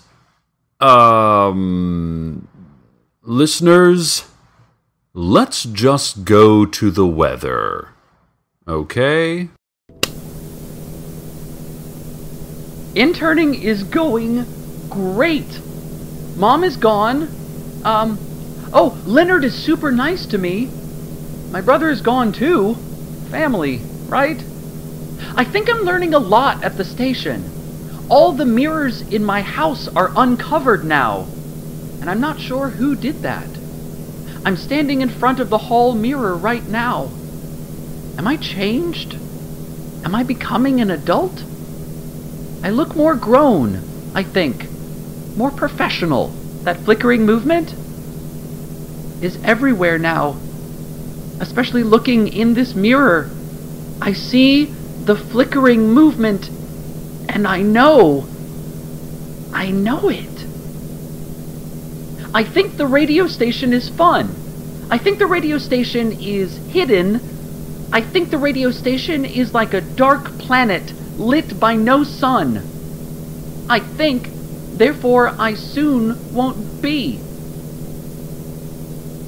I'm looking in a mirror. The mirror is not covered. The flickering movement is just behind me. Oh!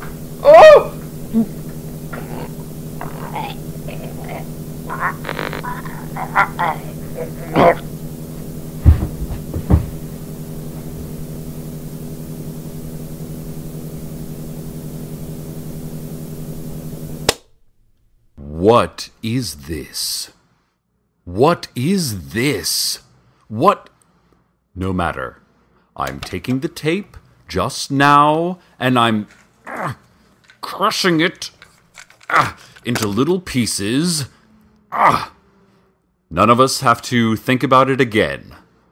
I'll just double-check that the mirror in the station bathroom is covered, as usual, and then that will be that. Done. Forgotten. Update on the summer reading program from a couple of months ago. Those children who made it out of the library alive, bloodied, covered in the guts of librarians, and clutching reading lists far in advance of their grade level, have formed an organized militia under the leadership of fellow survivor 12-year-old Tamika Flynn. They have taken to conducting drills out in the sand wastes. Hundreds of children shouting and moving in unison as Tamika stands over them on a hilltop, watching for their weakness, encouraging their strength. Tamika has taken to wearing the detached hand of a librarian around her neck, as a warning to any who would dare face her that she has already defeated the most fearsome creature imaginable. When reached for comment, Tamika said, "We do not look around. We do not look inside. We do not sleep. Our God is not a smiling God, and we are ready for this war." Listeners, I hate to start our program off with sad news, but our new station owner, Strex Corp, handed me a missing child alert right as I walked into the studio. Strex Corp is asking Night Vale citizens to be on the lookout for Tamika Flynn, age 13. She is described as 5'1", stocky build, black hair, and dark eyes. Dark. So dark. So wise beyond time. I asked my new supervisor, Daniel, why it's Strex Corp that is issuing a missing child alert and not Tamika Flynn's family or the sheriff's secret police. But he just started shaking and sparking and humming. Then the hallway got too cloudy and I couldn't breathe, and my show was starting, so I left him alone. He's still standing at the studio window staring at me, twitching, sparks subsiding, but his mouth has fallen open, revealing, is that motor oil? Tar? I don't know. But it's going to be hard to concentrate if he doesn't leave. An update on our missing child report. We just received word that 13-year-old Tamika Flynn is not missing. This word came from Tamika herself. Witnesses reported that Tamika had a canvas tote bag full of heavy stones over her left shoulder. A worn-out copy of Willa Cather's Death Comes for the Archbishop in her right rear pants pocket as yellow helicopters began to approach her. Tamika shouted to the gathered crowd to stop looking for her. "I am found. I am found. I am found," she repeated dramatically, rhythmically, the crowd swaying and moved by her homiletic passion. "Stop looking for me and find yourself." She was last heard crying over the crescendo of helicopters landing. The remaining crowd, still singing her phrases, still undiluted, inadvertently blocked the StrexCorp agents from reaching Tamika before she disappeared in plain sight. There's never not something that has been displaced, marginalized. There's never not something that, when feeling pressed to the wall, to a place with no room left to run, gathers its numbers, gathers its forces, and turns savagely on its oppressor, turns viciously, and without inhibition even on those who merely look like its oppressor. And now a word from our sponsor. Deep, deep, deep in the grass, grass, grass, what grows, grows, grows? Who knows, knows, knows? Strex. Strex. Strex.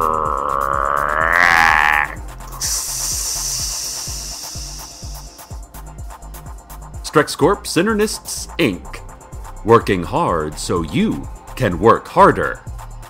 Work harder. Seriously, work harder. StrexCorp. Get to work. This just in. Oh my, some disastrous news. Quite terrible. There has been a helicopter crash out by the old car lot. Witnesses report hearing youthful shouts and screams, followed by loud metallic clanging. They saw smoke trailing across the cold, dark afternoon sky, because of course, the sun again did not rise today. They saw a yellow mangle of metal and rotors and... listeners? Daniel is still standing at my studio door. He has stopped staring. He is now yelling, but without noise. He looks very upset. I can read his lips. He is saying, "Turn it off. Shut it down. No more news today. We are shutting you down. They're going to turn off my microphone, Night Vale. I've locked the door, which will buy me some time while Daniel goes to find a security guard with keys. So, let me take you now, for as long as it can last, to the weather." Listeners, I do not know if you can hear me. I am only trusting that I did this right. I wired my phone into the soundboard and then wired the soundboard into the radio tower, which is running on auxiliary power. It's a cool trick my childhood best friend Earl Harlan taught me back when we were in Boy Scouts together, earning our subversive radio host badge. I doubt Daniel or any of the news station management can hear me, as they do not like listening to radio shows. Also, I'm hiding up on the roof with my makeshift studio. During the weather, I got word from some witnesses at the helicopter accident. The sheriff's secret police found several large slingshots and heavy stones nearby that matched in size and shape the dents on the helicopter's engine casing. They also found a well-worn and heavily notated copy of Death Comes for the Archbishop by Willa Cather. Inside the book was a bookmark, marking page 267. On that page was the underlined phrase, "I shall not die of a cold, my son. I shall die of having lived." And on the bookmark was a handwritten note.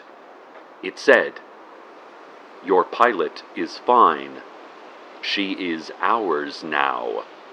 She will return when she is ready, but she will return better. T.F." I do not know if that T.F. stands for our missing girl, our brilliant and bold and missing girl. If station management is listening, I, of course, Hope we find Tamika Flynn and bring her home safely. I hope that she will find you first, that is. Remember what I said, listeners, about the traffic, about the birds. Think on that. Think on lots of things. Think about heroes, and whether we should even need them. The answer is, we do not.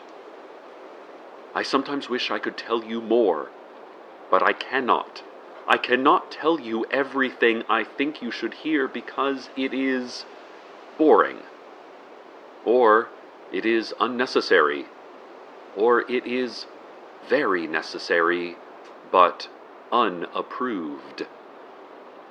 There are many reasons I cannot always tell you what I want to tell you, but the main reason is that you need to find it out for yourself. I could preach and teach and shout and explain, but no lesson is as powerful as the lesson learned on one's own. You can do it. You don't need old Cecil telling you what's happening in town. No, I just report the news. I just arrange it. You figure it out. You learn from it. You take action. You create the meaning. It is all up to you. And given my current broadcasting situation, it may be up to you for a long time. I better get back downstairs before they discover what I'm doing. Stay tuned next for silence, self-reflection, and a long pause to hear yourself think. Use that silence well. First off, welcome back. Everything is fine. Nothing happening, if you know what I mean. You shouldn't know what I mean. If you do know, you should forget. I'm not going to mention anything, and you're not going to hear anything. And both of us will fail to remember. No one will be named. Nothing will be referenced. And so, listeners, today is an exciting and important day in Night Vale. The Sheriff's Secret Police are holding their annual auction of contraband and seized property. Personally, I love the annual auction. You never know what sort of fun stuff might come up. The catalog has so many interesting items. Let's see. Lot 37 is, Cecil Palmer. There is no description. Listeners, I have been in touch with the auction staff about Lot 37, which is of a certain interest to me. I want Lot 37. I want it badly. I asked if they might take a photograph of it and send it to me. Well, the peals of laughter that broke out in response were a cross between sleigh bells and the cackles of hunched, gray-faced court jesters.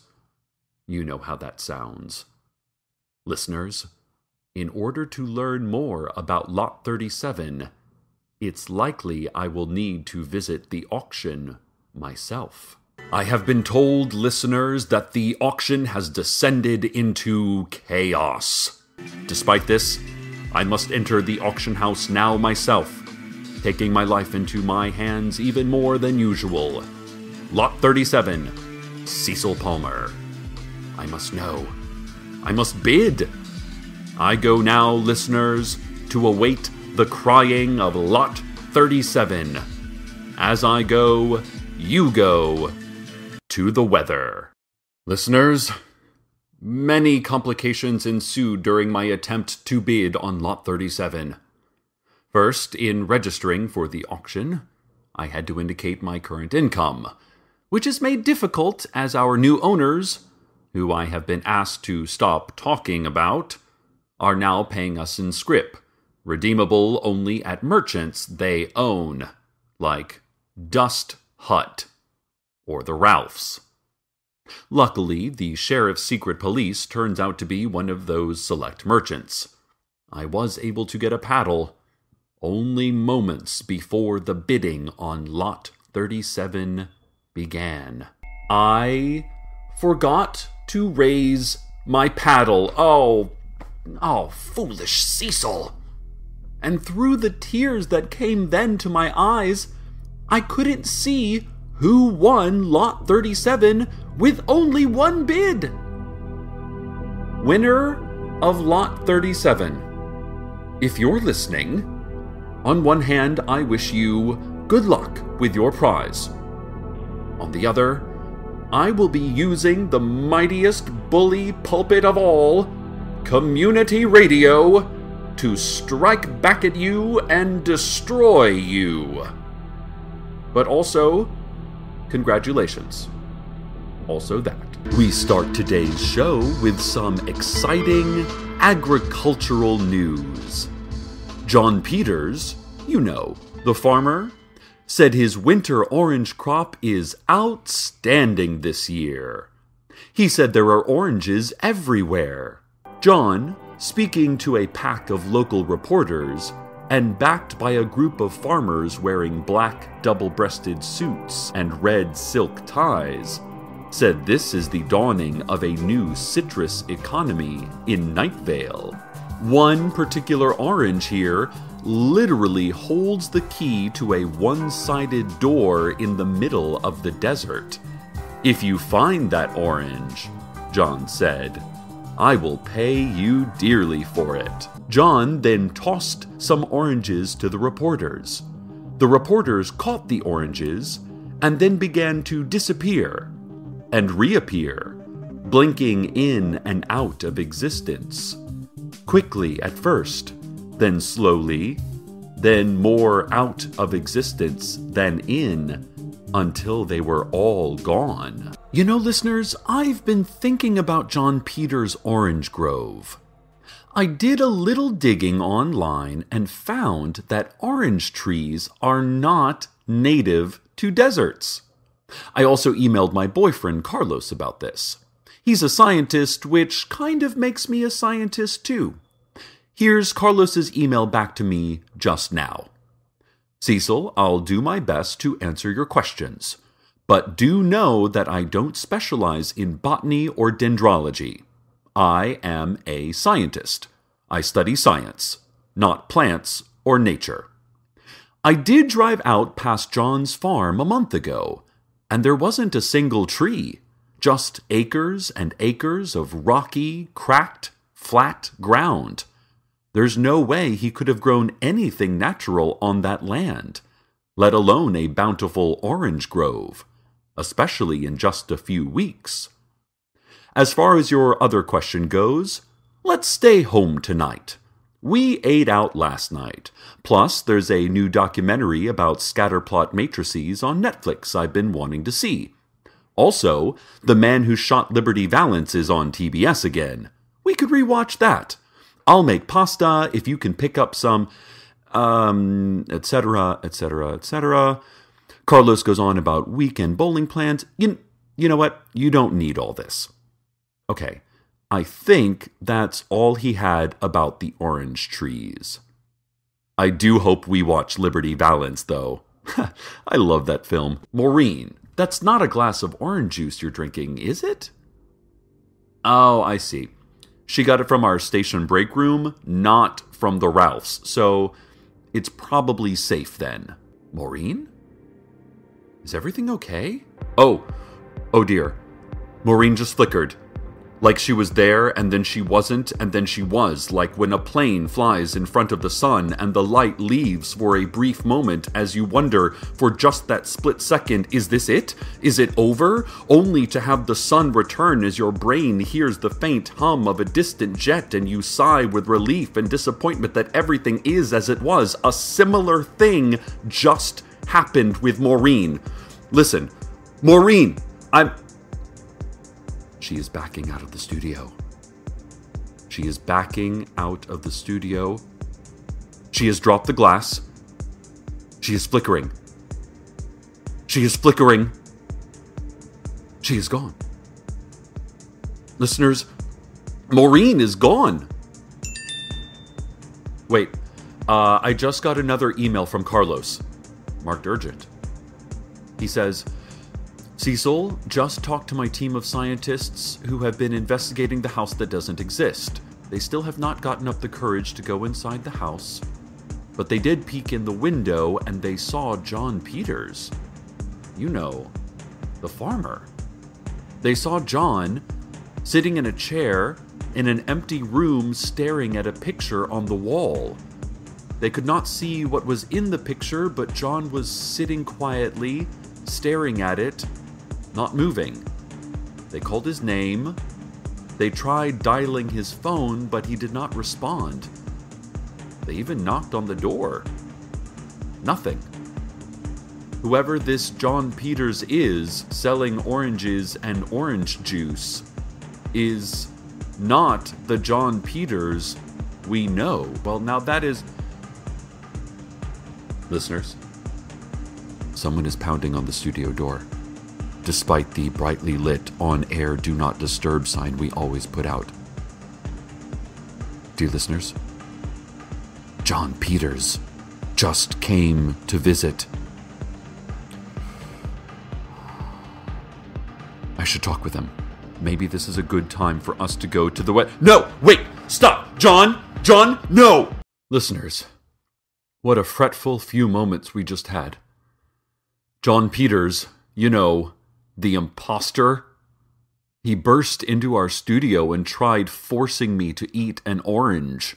I grabbed my phone to tell Carlos that if I didn't make it home tonight, it wasn't because I didn't love him, or didn't want to watch a documentary on special scientific graphs, or was too obsessed with my job to relax and enjoy a good meal and some television. It was only because I was zapped out of existence by a lunatic non-John Peters.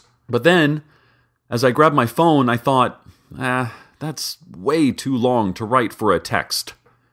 So I just hit John Peters upside the head with it, knocking him unconscious.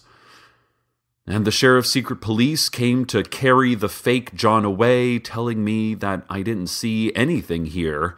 But then the StrexCorp affiliated station management arrived and asked the sheriff and his secret police to stand down, and that they, the secret police, didn't see anything here and to move along like nothing happened. The secret police nodded and quietly shuffled out of the building, heads facing down at their shoes. I'd like to take this moment to update you about the misbehaving child, Tamika Flynn. Tamika was last seen leading her army through the Ralphs, shouting to all witnesses that, "We are here. We are the beating heart. We are the breathing lungs. We are the lips that chant," before erecting a bloodstone circle in the produce section in direct defiance of StrexCorp's recent ban on bloodstone manufacture and use. In an unrelated report, yellow helicopters have continued to disappear from their place in the sky, along with the pilots who were presumably inside. The helicopters are disappearing almost as fast as our beneficent sponsors, StrexCorp, can supply them. Cecil, it's Dana! I found a settlement of sort. It was bound inside the stone walls of a tightly wound gorge. There were strange drawings along the walls of the gorge, orange triangles growing bigger and bigger as I traced my way deeper into the spiral. There was a soft light just around the edges of the triangles. When I looked at them, I felt the light in my head and it pounded like a migraine against the back of my eyes. I could not look at them. I could not look away. I was lost in the spiral. It was built by good people, but They were gone, taken by something larger and stronger than them, much larger and stronger even than the masked warriors I saw before. I worried about who would be taken next. My eyes hurt, so through my subjectivity, the entire world hurt. And then, a bright blackness from somewhere beyond the spiral. That was when I realized I had forgotten that there was anything outside of the spiral. It had become the entirety, the totality, all of that. But I followed the bright blackness, a near blinding beam of pure darkness, and it led me back out again. The orange triangles grew smaller and smaller until they were little dots, a freckled rock face. There is something coming, Cecil. I feel it in the air. Listeners, there's a visitor in my studio today. It is, I am unsure what it is. Let me describe it. Imagine a duck, but just the eyes. No, larger than that. Really large duck eyes. Now imagine fur, puffy fur, like a bear cub. Soft and tan, and a thick round belly, and no real discernible arms or legs, just little nubs that flit about as it slowly moves across the floor. I wish you could see this thing. Its eyes followed me as I moved in my chair. Or did they? They're just solid black, all pupil, like a what? A spider? Well, that'd be weird. Okay, listeners. I think I finally got this thing to trust me. It waddled over here just a moment ago. Oh, so cute the way its bulbous square of a body moves. It came right up to me and let me pet it. Oh my God, listeners! It's hugging my leg! It's hugging my leg! This is the cutest thing. I have got to get a photo of this. Let me get my phone from my bag. If I could just... Oh, God. Oh, you're really heavy. I can't seem to move from this spot here, ladies and gentlemen, and the little guy or gal doesn't seem to want to let go. You're so strong. Yes, you are. Yes, you are. Ow! Ow! Oh, God. Listeners, I think I've been bitten by this thing. Oh God. Ow. I can see blood. Get off. Get off. Ow. Oh. I need to go wash this. Let's go now to a word from our sponsor. Are you achieving your fullest potential? Are you finding the right solutions for your challenges? Are you making the most of what you're given? Do you believe in a smiling God? Of course you do. We all do. We must. Well, what if I told you the smiling God was smiling more than ever? What if the smiling God had a smile so wide that you could see yourself in its mirrored teeth? And what if I told you that your gauzy reflection looked perfect? Just perfect. You would like that. Of course. We all would. We must. And what if I told you your perfect self hated your imperfect self? And as the smiling God smiled wider, you could see a tongue pressing through the teeth, thick and pink and gray and wet. And what if I told you you could see your imperfect self in the shining sheen of the bulging tongue, and in your reflection you were slack and sallow, and maybe bleeding?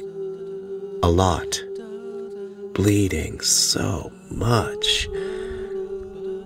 And what if I told you you could kill your imperfect self?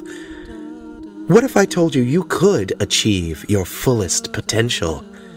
StrexCorp Synernist Inc. is a proud supporter of the greater Desert Bluff and Night Vale community. Strex Corp, believe in a smiling God. Believe in your perfect self. Strex. Strex. Listeners, I'm on my cell phone calling from the men's bathroom. I had intern Jeremy patch me into the board so I can still broadcast. That thing tried to follow me in here as I limped down the hall. I was able to outrun it, but I've had to use the deadbolt on the bathroom door to keep it out. The door's come off its hinges. It's gotten in. I'm gonna duck into the stall. I'm peering now under the walls and see nothing.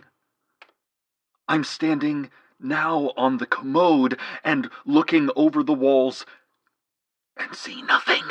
Intern Jeremy, can you, 1, call animal control, and 2, take us now to the wet... What was that? No. Koshek, what have you done to my cat, you monster? Jeremy, take us to the weather. You come here, you son of a... Listeners. Oh God, listeners. Koshek has been hurt. Very badly. Animal control came and took him to a hospital. They think he will live. This thing comes here and... Yes. Let me tell you about this thing, this awful beast.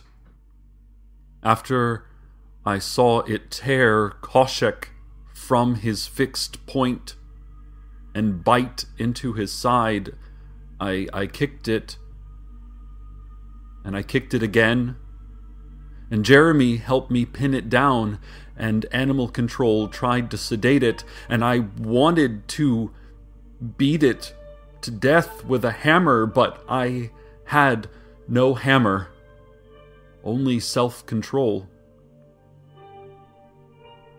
Animal control tried to inject it with their delicious poisons, but they stopped.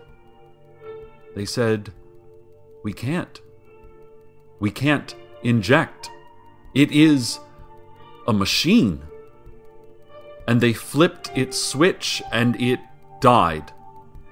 And I have never been so relieved to be safe and so disappointed to be shorted my vengeance. Our new program director, Lauren, came in and wanted to know why we destroyed my gift. My gift? I asked. It's your birthday, she replied.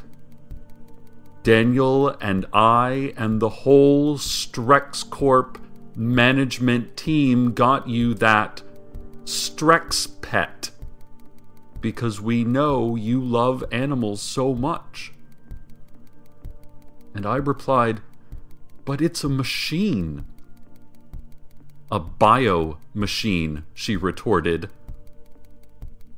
And it's not my birthday, I mumbled as animal control took Koshek away. I'm going to go now. Go see my Koshek. He should be out of surgery in half an hour or so, and I'm sure he will live. I'm sure he will float again at a fixed point exactly 4 feet up in the men's bathroom of our community radio station. I'm sure there is vengeance to be found. I'm sure I will find it. I'm sure I just have to find the right recipient. Stay tuned next for the sound of your own thoughts, broadcast live on the radio for all to hear. And as always, good night, Night Vale. Good night. I am not a good salesman. This is why I am a radio host. listeners. I don't like to shape a conversation toward buying and selling. I like to tell people stories that affect them, allowing my listeners to process the stories in their own unique ways. I don't want to directly tell them how to think. I am not a good salesman. That being said, I have Girl Scout cookies. Please, if you want some, come on up to the station. My niece, Janice, joined the Girl Scouts last year, and I have box upon box of caramel delights, thin mints, and those lemon ones. I know people normally order the cookies first, and then get them delivered weeks later, but sometimes a mother goes out of town, and the stepfather isn't on top of his stepdaughter's extracurricular activities, and then the child doesn't know how to sell cookies on her own. So the kindly uncle, with a busy radio job, has to step in and buy up a bunch of boxes so she can go camping with her friends while you continue to disappoint everyone with your inattention to detail and sports gambling and idiotic taste in shoes, Steve Carlsberg. Yes, Steve, this is how things sometimes happen. Many of you have written in asking about our station cat, Koshek. He was attacked by an animal that our stupid, that our station management let in the building for some careless reason. Well, Koshek is on the mend. He lost his right eye. His legs are healing, but he's missing part of his front left paw and will walk with a limp. He's at the vet today to have the feeding tube removed. It's fine. He is fine. Oh, here's something nice, though. I got to hold Koshek for the first time last week. I got to pick him up, hug him, carry him around my home. Carlos is allergic to cats, but I bought him some Claritin, so he'll be fine while Koshek heals. Several listeners and coworkers have bought cookies, but no one from station management yet. Looking at you in the booth there, Daniel. Good news, listeners. Daniel is telling me that StrexCorp and the whole management of the station is very excited about my support of the Girl Scouts of Night Vale, and they want to buy every box of Janice's cookies. In fact, Lauren Mallard, our program director and StrexCorp executive, is back again, here in my studio with an announcement to make. Thank you, Cecil. The Girl Scouts not only have a great reputation for youth leadership training, but a pretty extensive database of nearly every girl in Night Vale. Their names, addresses, phone numbers, emails, and skill levels at various talents, like oil painting or parasailing, or library science, or slingshots, or helicopter piloting. It sure would be nice to know where the young ladies are who are good at helicopter piloting. Very few young girls are trained to fly helicopters. We'd like to hunt down weird phrasing. Scratch that. We'd like to find and meet these talented girls. So, StrexCorp is proud to announce that they have purchased the Girl Scouts of Night Vale and will also be taking over management of the organization immediately. Thank you, Lauren, for that. You know, Cecil, I was never a Girl Scout myself, but I can say I am thrilled to support your endeavor to help bring your niece... I'm sorry, what was her name again? I don't want Janice. Yeah, it was Janice. I love the way you are taking part in Janice's life. You must really care for her. Yes, with all my heart, but I don't... I know what you were about to say. It's my favorite part of your show. Can I do it? Just this once. I've always wanted to do it. Can you do what? How exciting! Thank you, Cecil. Listeners, I take you now to the weather. I hope all of the girls out there are safe on their upcoming camping trip. There are not many places to hide in the desert, girls, but you're very innovative. I mean, for playing tag, of course. I mean, for simple games, of course. Not for self-preservation or well-thought-out strategic attacks on a highly organized enemy. You would never need to hide for those reasons. Why would I even say that? Why would I say anything? Words. No. These are just strange noises I'm making with my face. Strange noises. And for the rest of you, what do you need? Do you feel you have done enough to help young women? A specific young woman with helicopter skills? To achieve great things in a town that needs now more than ever great things achieved? Did you do enough with your cookie purchase to actualize what you believe in? To empower kids who will one day rise up and speak a great truth while waving tear-stained copies of Elizabeth Barrett Browning's Sonnets from the Portuguese? Did you? I'm sorry. I am not a good salesman. The three men drive to the industrial part of town. Their supervisor waits for them with crossed arms and a cross expression. It was very simple, she says. We take buildings from the miniature city we discovered under the bowling alley. We put them in crates. We ship the crates out to various warehouses in the desert. And, as a result, our interests are furthered. It could not be more simple. And then the voice on the radio coming from the car changes its story.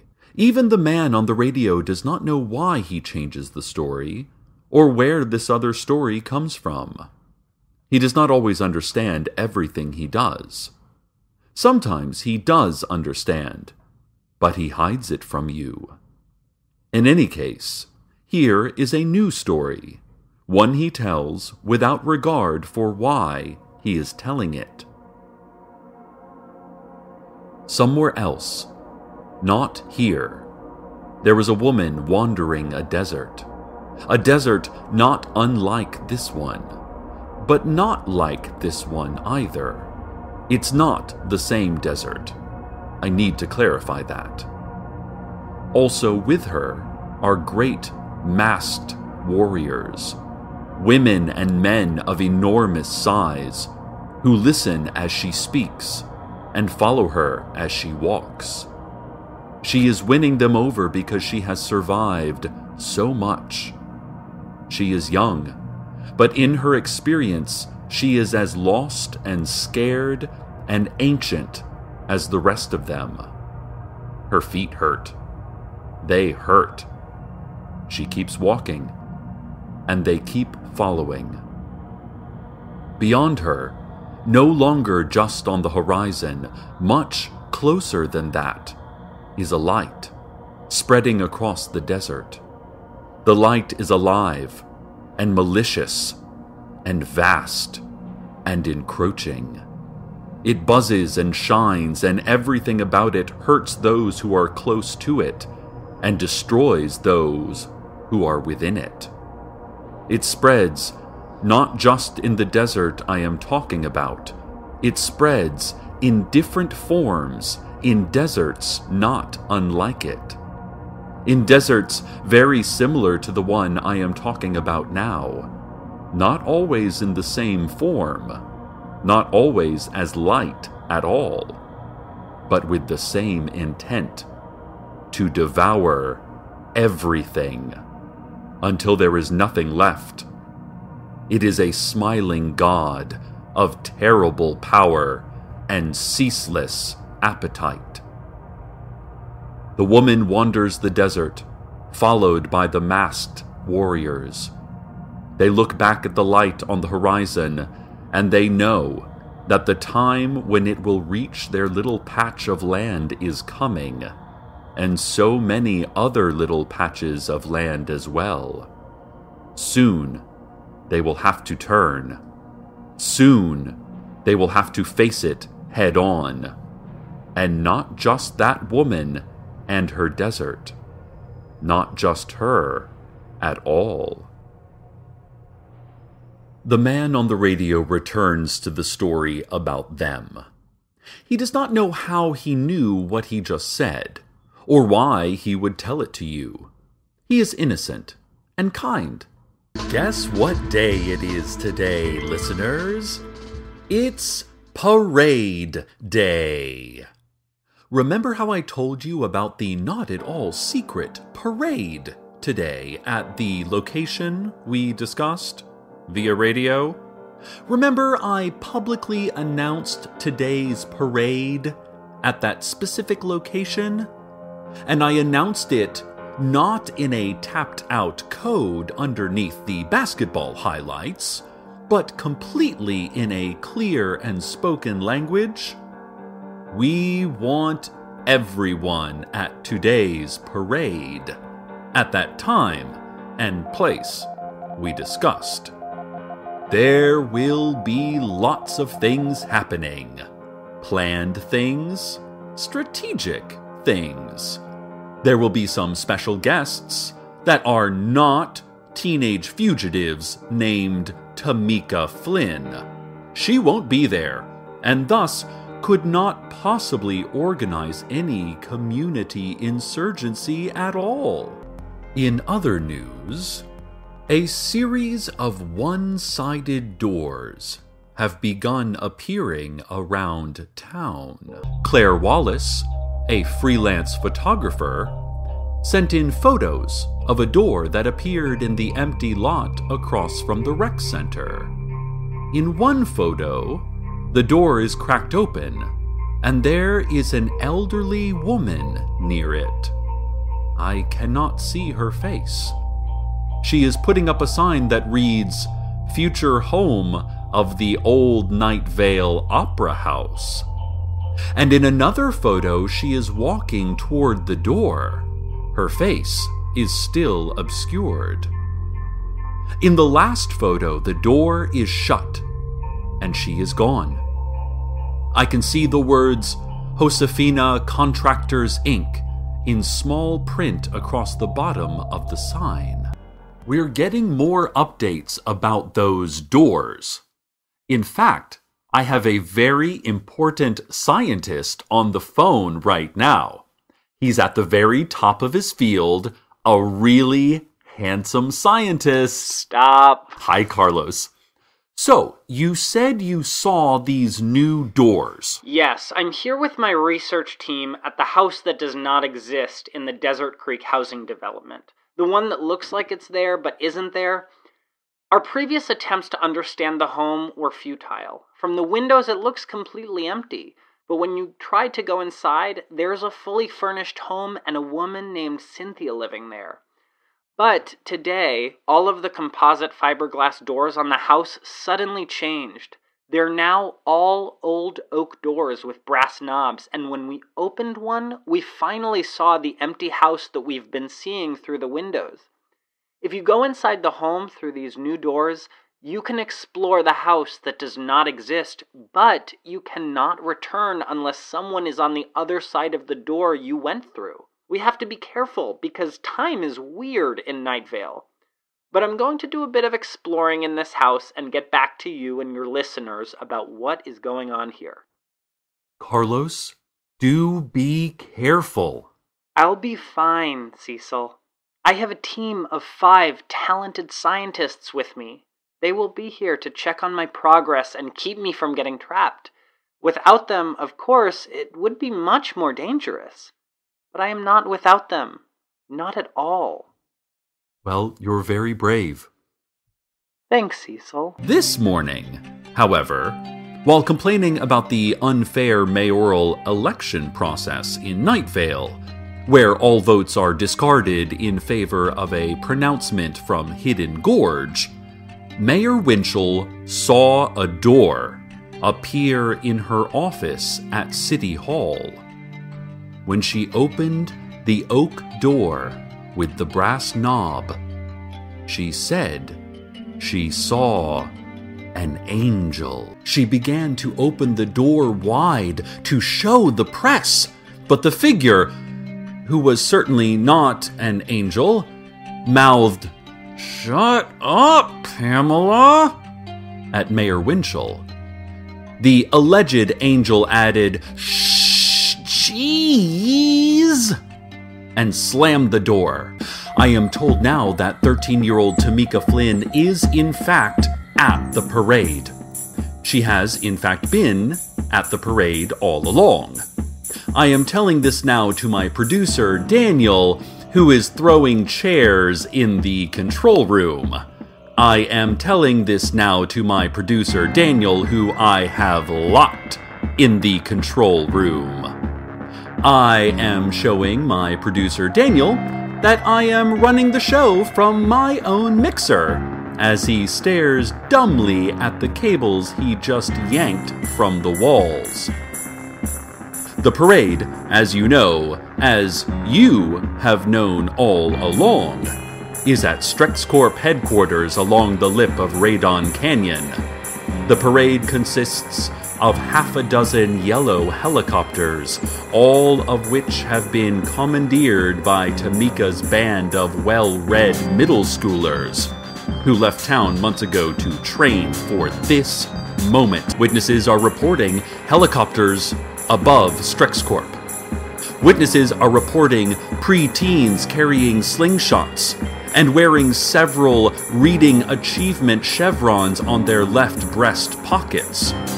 Witnesses are reporting a bumbling swarm of StrexCorp security agents unable to contain the small revolution. Witnesses are reporting a dumbfounded and vile institution collapsing under the bloated weight of its own greed. I am reporting that I am barricading my door from the Strex-owned station management while making faces at Daniel, trapped in the booth. And while you fight, Night Vale, for Night Vale, for your town, for your home, I take you now, triumphant citizens, to the weather. Listeners, oh, listeners. The band of well-read child revolutionaries, including their leader and only hero our town had left, Tamika Flynn, have been captured by a StrexCorp security team. Tamika led a great revolt to rid our town of a terrible evil and restore the original, less terrible evil that preceded it. But no one showed up. They only watched. She called to you.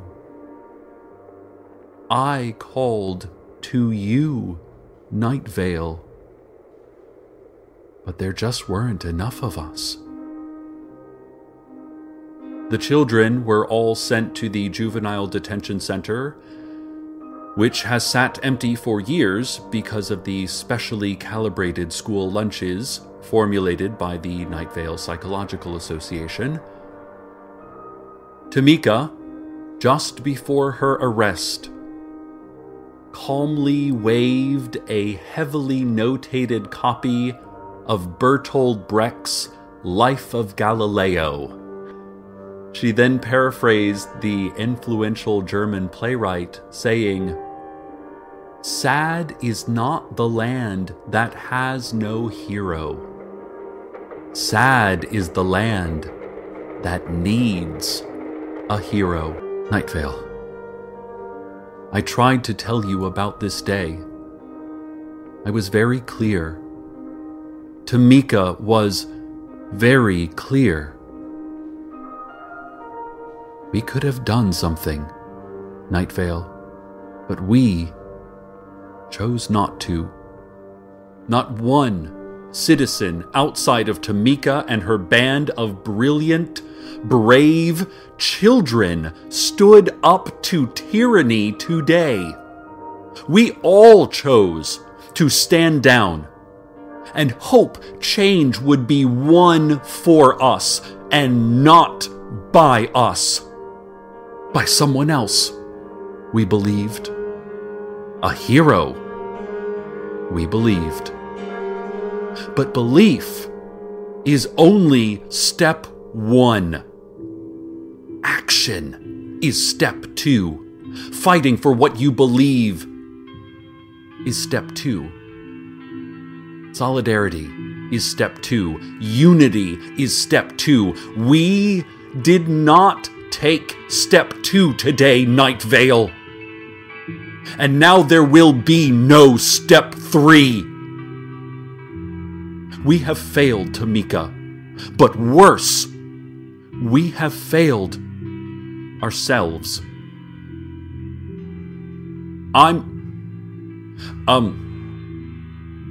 I've got guests in my studio.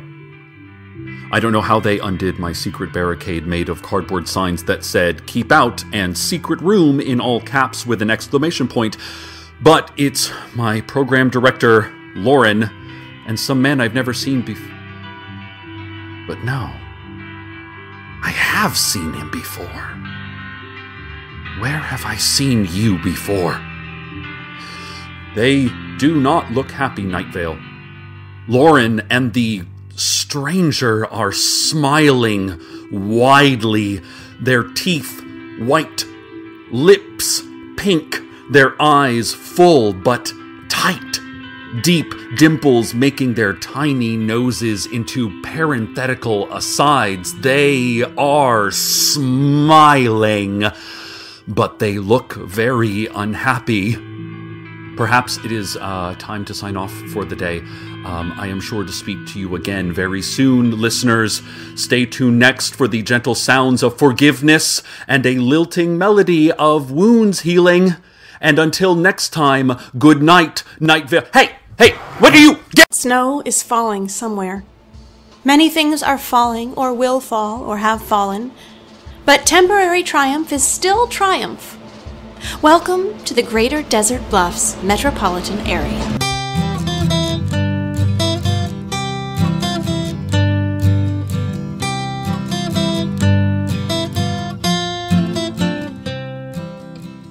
Hello, listeners. Another day, another broadcast, another chance to reach out and commune with you orally. It has been a couple weeks since we began speaking to you directly, with no filters or reinterpretation in the way, and we have forgotten all about anything any of you might have done. Since we've consolidated all our community radio stations into one broadcast network, we no longer need ask why one town is doing what another isn't. We can stop focusing on our differences and instead focus on our similarities, our commonalities. For instance, the future. We all share that, don't we? We sure do. Why, hello again, Kevin. Hi. Listeners, you know Kevin. He's the longtime host at Desert Bluffs Radio Incorporated and a new host here on Night Vale Community Radio, where he'll be broadcasting full time. Welcome, Kevin. It's nice to finally have you here in the studio. I am happy to finally be on the air with you all in Night Vale. I'm happy you're here too, Kevin. Things have been so good lately, haven't they? We caught the teenage felon who's been terrorizing the town. We got our helicopters back. We brought you here. All those terrible doors that appeared a couple of weeks ago have suddenly disappeared, and no one can see the lies inside them anymore. And your producer Daniel tells me that just a few days ago we arrested a group of 5 people in lab coats who had been loitering about and trespassing on Cynthia Cabrera's house in the Desert Creek development. How scary. Well, that is good news. Yes. Great news. Or almost great.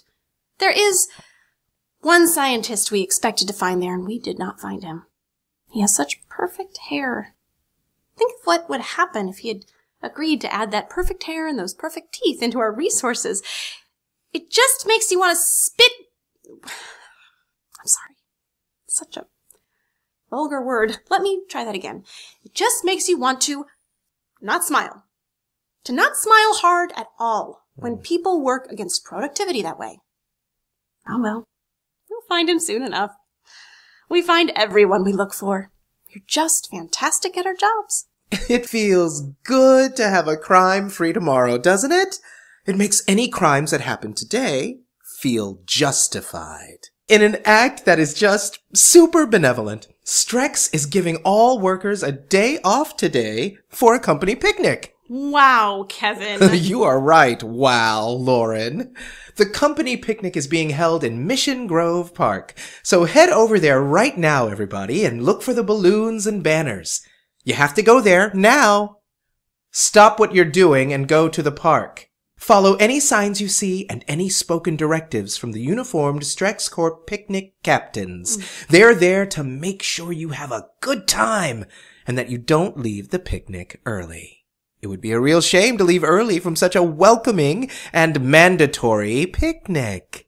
Head on over right now. Do it. Do it now. It's slow and go around the company picnic, as it should be. Lots of people crowded in there, surrounded by streamers and balloons and volleyball nets that should not be touched or climbed. The company picnic is where everyone should be. Plus, Strex Corp has announced. How exciting is this? They've announced that the company picnic will be continuing on indefinitely. That the party is so good that they just couldn't bring themselves to end it. So everyone will live at the company picnic now. In between the streamers and the balloons and the tall, electrified metal volleyball nets. They will work there too. They will work there until all the work is done. Until it is, all of this, finished. Anyway, the boys in sales, who are all named Sean, came by, and with their help, I was able to make this studio feel a little more like home. They put up a bit of a fuss about the changes, but that's just because no one likes change. There are some people who don't understand progress, you know. I'll miss the Seans. I'll miss them too, but look how much nicer this place looks. You can see the Sean's contributions all over the desk. And running down the walls. Yes, so much nicer. We're getting reports that there's another fuss down at the picnic. People are touching the volleyball nets, which they should not do, but they're learning. They're on the ground with their hands over their ears so that they can hear him better. Their mouths are open. No one has ever seen smiles quite like that. What an interesting way to smile. Their legs are kicking too, like they're still trying to dance. Oh my! Well, there's no music, you fantastic, silly people. The company picnic is still going strong. It's been over 2 weeks and every resident of Night Vale and by extension, every employee of Strex Corp has been enjoying our first annual company picnic of indeterminate length. There are some stray cats floating at various heights in the men's room here at the station. They look to be about a year old. If you want them, come get them before the demolition crew arrives this afternoon. Good point. I'll send our producer Daniel in there to take some pictures of the little guys. Unfortunately, everyone's having too much fun at the company picnic. I doubt anyone will have any time or the physical ability to leave the picnic and adopt a stray floating cat. Oh, too bad. Well, I'll have Daniel post the photos anyway, just so you can all see what you're missing. We've also hired the small civilization living under Lane 5 of the Desert Flower Bowling Alley and Arcade Fun Complex. Since building owner Teddy Williams is busy at the company picnic and hasn't paid his lease, the small army of tiny people are using the building as a headquarters. They've renamed it the Cathedral of Huntokar, after their god. I just noticed all these new framed pictures of human teeth on the studio wall. They're lovely, right? Yes, very. But that one? I don't remember that picture. I don't recall choosing to put a picture of a lighthouse in my radio studio. I can't stop looking at it. Ugh, me neither. I'll ask Daniel to take care of it when he's done photographing those doomed floating cats in the bathroom. Good plan. We're receiving word from downtown that there's a slowdown in our renovations. Our demolition crews have been stalled outside the empty lot across the street from the rec center, the lot with the sign that says, "Future home of the old Night Vale Opera House." It seems the outgoing mayor of Night Vale, Pamela Winchell, some old lady, and a line of impossibly tall people with long heads and wings have escaped, or, skipped out early from the company picnic and are blocking our contractors from building the town's third, sharper image. What was that? Listeners, the lights just went out in the studio. There's someone here, Lauren. There's someone else in this room. Listeners, there is a bright black glowing coming from the middle of our studio. It is glowing around the shape of someone neither man nor woman, tall, long, with great black wings, beating softly through filtered and recirculated 71-degree air. It is holding something small and round. Listeners, it is holding a light bulb. It's moving now. The person, the what? The angel. Angels are, of course, real and very dangerous. This dangerous being is walking to the wall, to that new piece of art. The art that, unlike any other art in history, is not depicting teeth. Oh, smiling God. That picture. Kevin, that picture, it's different now. The lighthouse? Moments ago, the picture was of a lighthouse on a desert mountain in the clean light of midday. Now the photo is a lighthouse at desert's dusk. Purple-orange sky and a blinking red light atop the mountain. The light in the photo is actually blinking. There's a door at the foot of the stone tower, and that door is opening. A deep purple glow slowly silhouetting a man. It looks like a man.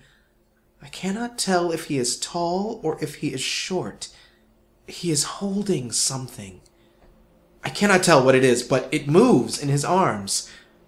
The man he is entering the lighthouse. Kevin, the door. Our studio door. Daniel? Is that you?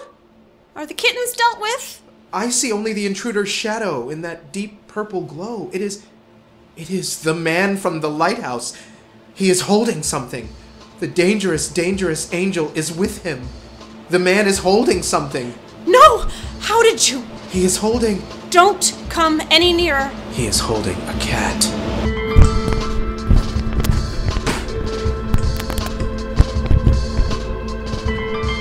Thank you for bringing me here, Erica. And while whatever happens next happens, I take you, Night Vale, to the weather. Listeners, it is good to be back. After so long away in such a terrible, terrible place. Last night, just when, as all picnic-goers eventually do, we had given up all hope of someday being free, former intern Dana appeared to me. There was an old oak door, which I swear had not been in the heavily electrified volleyball nets before. No more euphemisms. No more talking around it. They were high-voltage electric fences, fatal to any who touched them. The door in the fence opened, and she stepped out, and, taking me by my hand, led me with her into whatever strange other world she has been trapped in for so long. She brought me to the lighthouse, in her strange desert that is like our own, but is not our own. She introduced me to an army of men and women who have taken great care of her, and introduced me to several tall, winged creatures, each named Erica, with a K. Dana said they were angels. I informed each of them that angels are not real, and that's ridiculous. I might have howled this while covering my eyes. Dana took me to the peak of the mountain, which is also not real. From atop this monstrosity of rock and earth and lies, we looked out across an empty pink desert, past the lighthouse, over the army, to a curved horizon under a placid ocean of cloudless forever. And I saw for myself, on that horizon, the terrible light rushing toward us. Former intern Maureen is the one who showed everyone it was possible to pass fully back and forth, with her disappearing and reappearing. And it was John Peters, the farmer, who stumbled on how to open the old oak doors that lead to so many places, but also to here, this one beautiful place in space and time. Old woman Josie and her definitely not angelic companions are in that other world too. So many have fled, but we will not flee anymore. I have returned Koshek to his home here at the station, floating 4 feet off the ground in the men's restroom. I found StrexCorp's former radio producer Daniel lying dead or perhaps inoperative? I do not know if Daniel identified as organic or not outside the restrooms. Apparently, no one ever told him the deadly consequences of taking photos of cats. Listeners, all is not well. Most is not well. StrexCorp still owns all that can be owned here, and so much also that cannot be owned. Lauren and Kevin ran away when faced with whatever you call Erica, but I do not think they will be gone for long. And then there is Dana and her army of masked warriors, standing in the path of that deep, rumbling light, that searing, blinding hum, that smiling God. And I'll be honest, I don't know exactly where Carlos is.